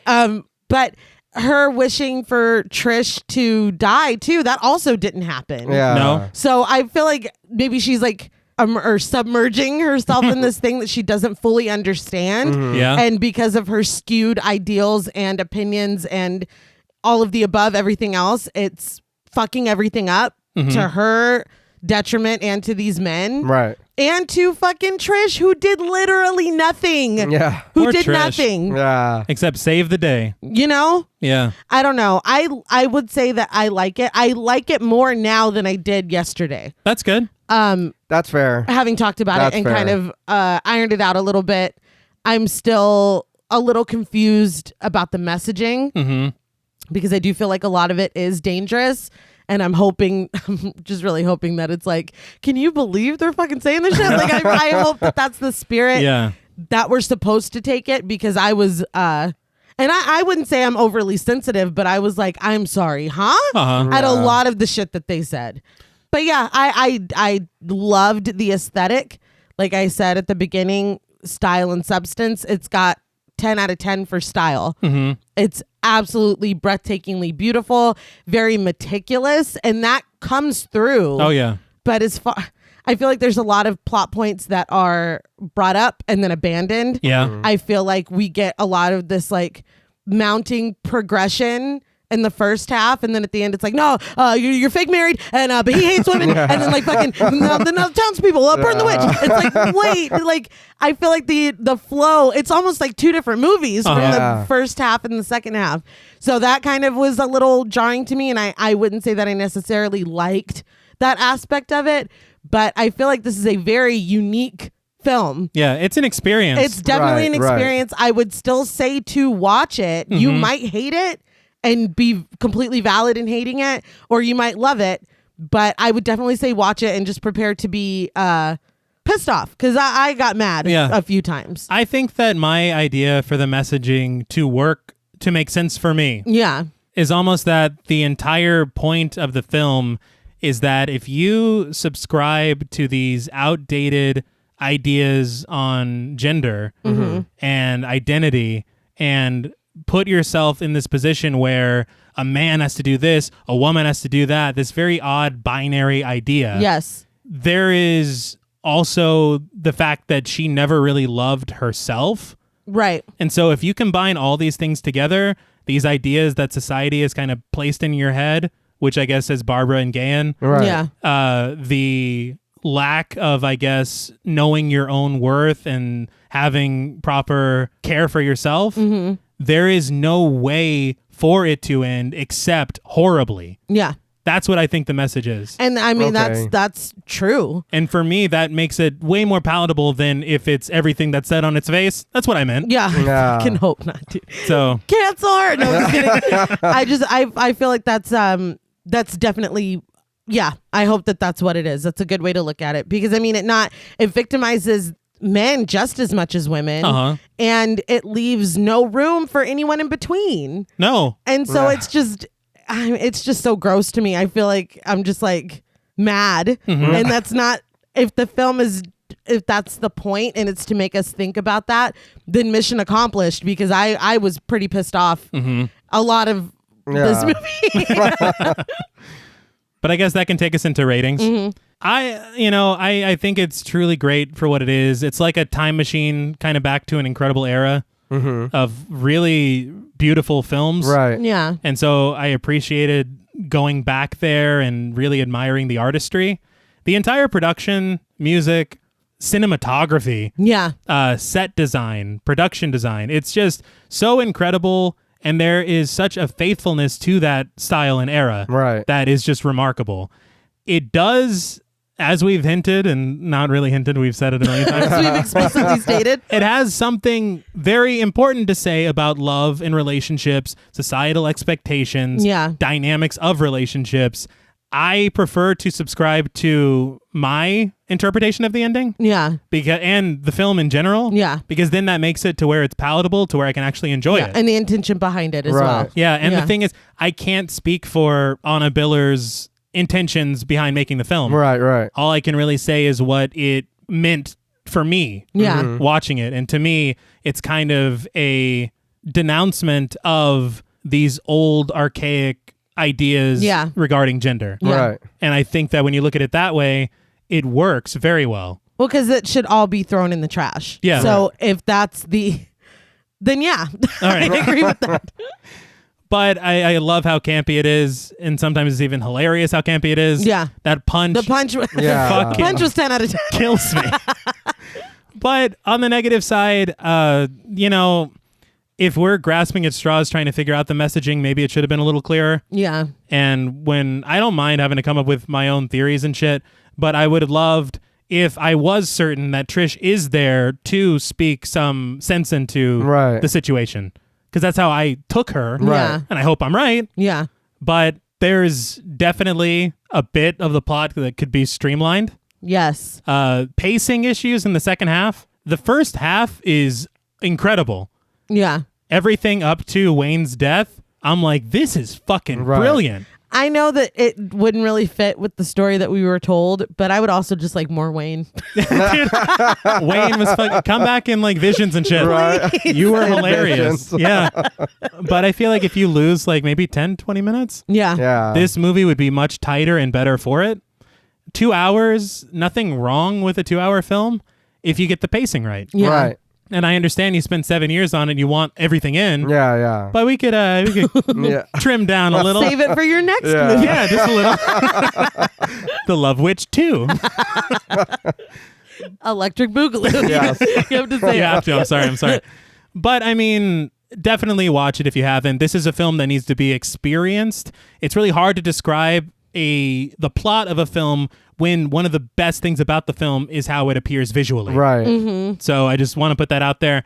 But out of 10 spellbinding stares, I am going to have to give The Love Witch 7.5 spellbinding stares out of 10. I love the way that this film looks and feels. I think that it's down to pacing and really trying to figure out what was meant by this film. Yeah. But I will open the floor to you. I agree with you on the visuals. It's hard to say, just keep saying, it's beautiful. Yeah. It look good because you have to see it. Like, you've got to see the way the colors pop and the way things. And so I do agree with that. I don't know, man. The movie was just kind of, I don't know. It was there, and I watched it, and I did, and I think I think that too, me feeling kind of like, am I supposed to be offended? Am I supposed like, I don't, it was too much.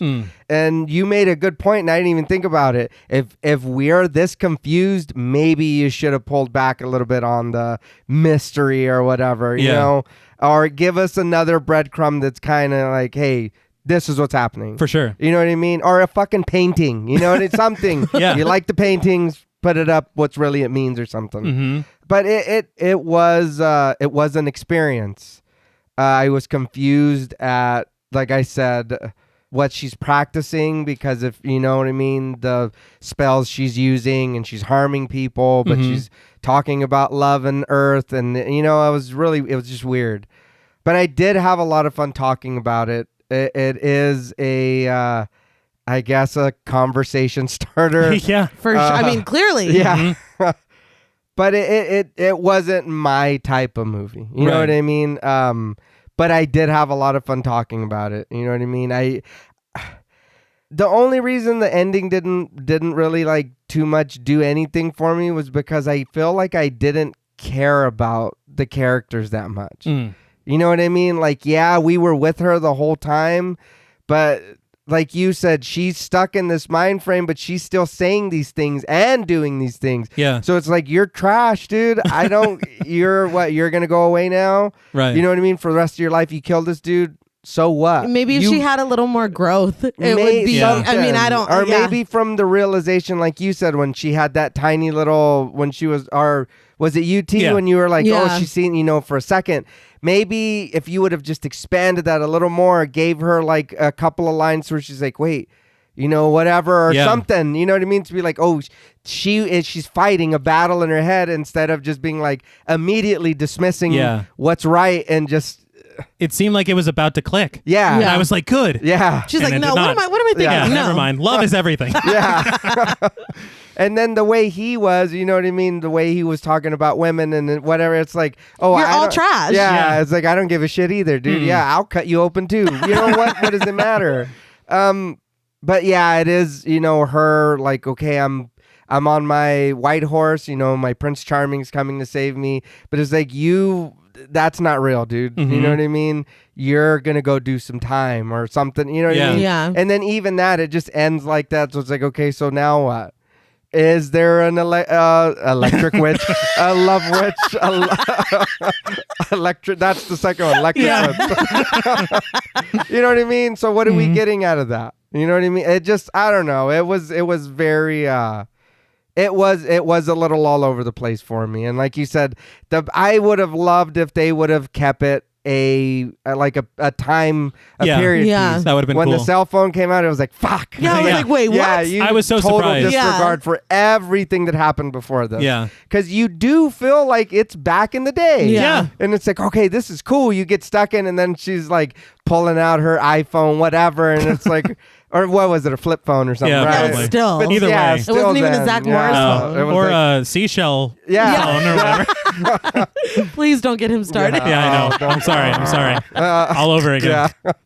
But I mean, it was very good to look at and to watch, and it's interesting. It is a very different take on whatever's happening in this movie. Yeah.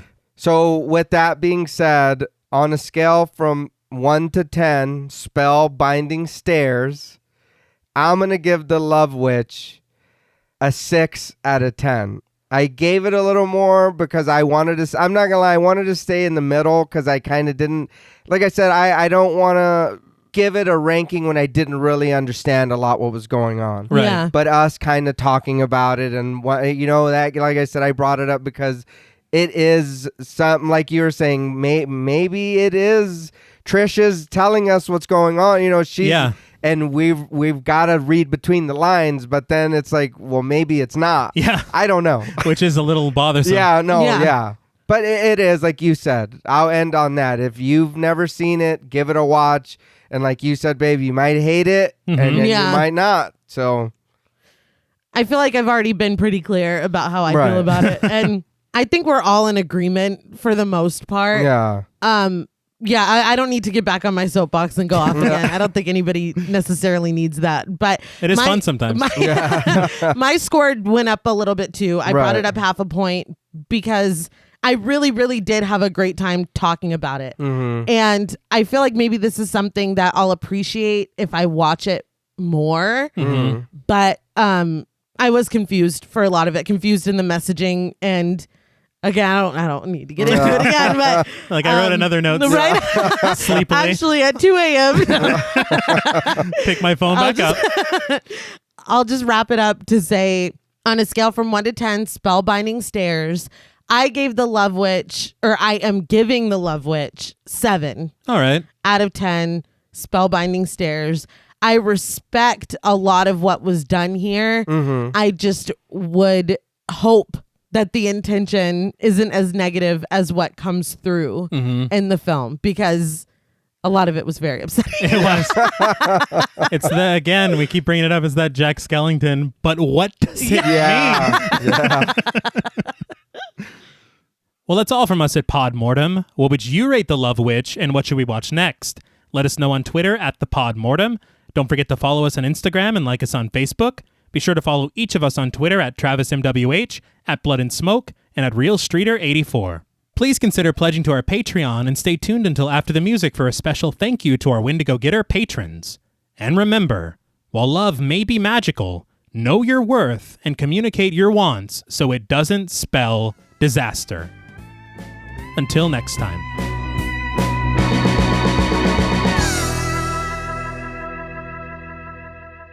Thank you for staying tuned. We want to give a very special thank you to all of our Wendigo Getter patrons. Hey! Yeah. Hurrah! Let's get drunk and play ping pong.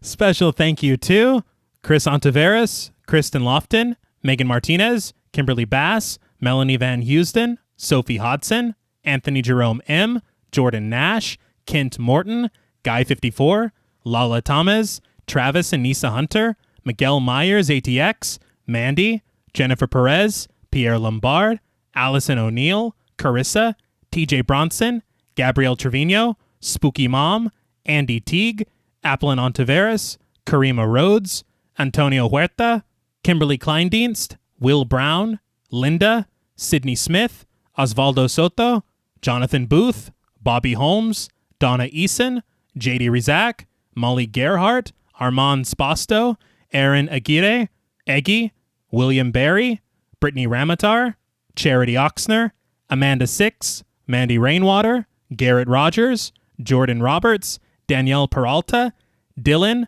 Melissa Sierra, Holly Bryan, Alex Schultz, Jordan Blevins, Michelle Moore, Liz Heath, Spencer Montalvo, Pancake the Panda, John Ramos, Michael Newting, Alexius Roberts, and Dan Laveau. Yes! Thank you all so much. Yes, thank you. Thank you. We appreciate all of your support, and we love that you've decided Oh, God. to hang with us. I mean, that's all I... Right. But you all love me, right? Yeah. Oh. Of course we do. All right. Whew, all right. Until next time.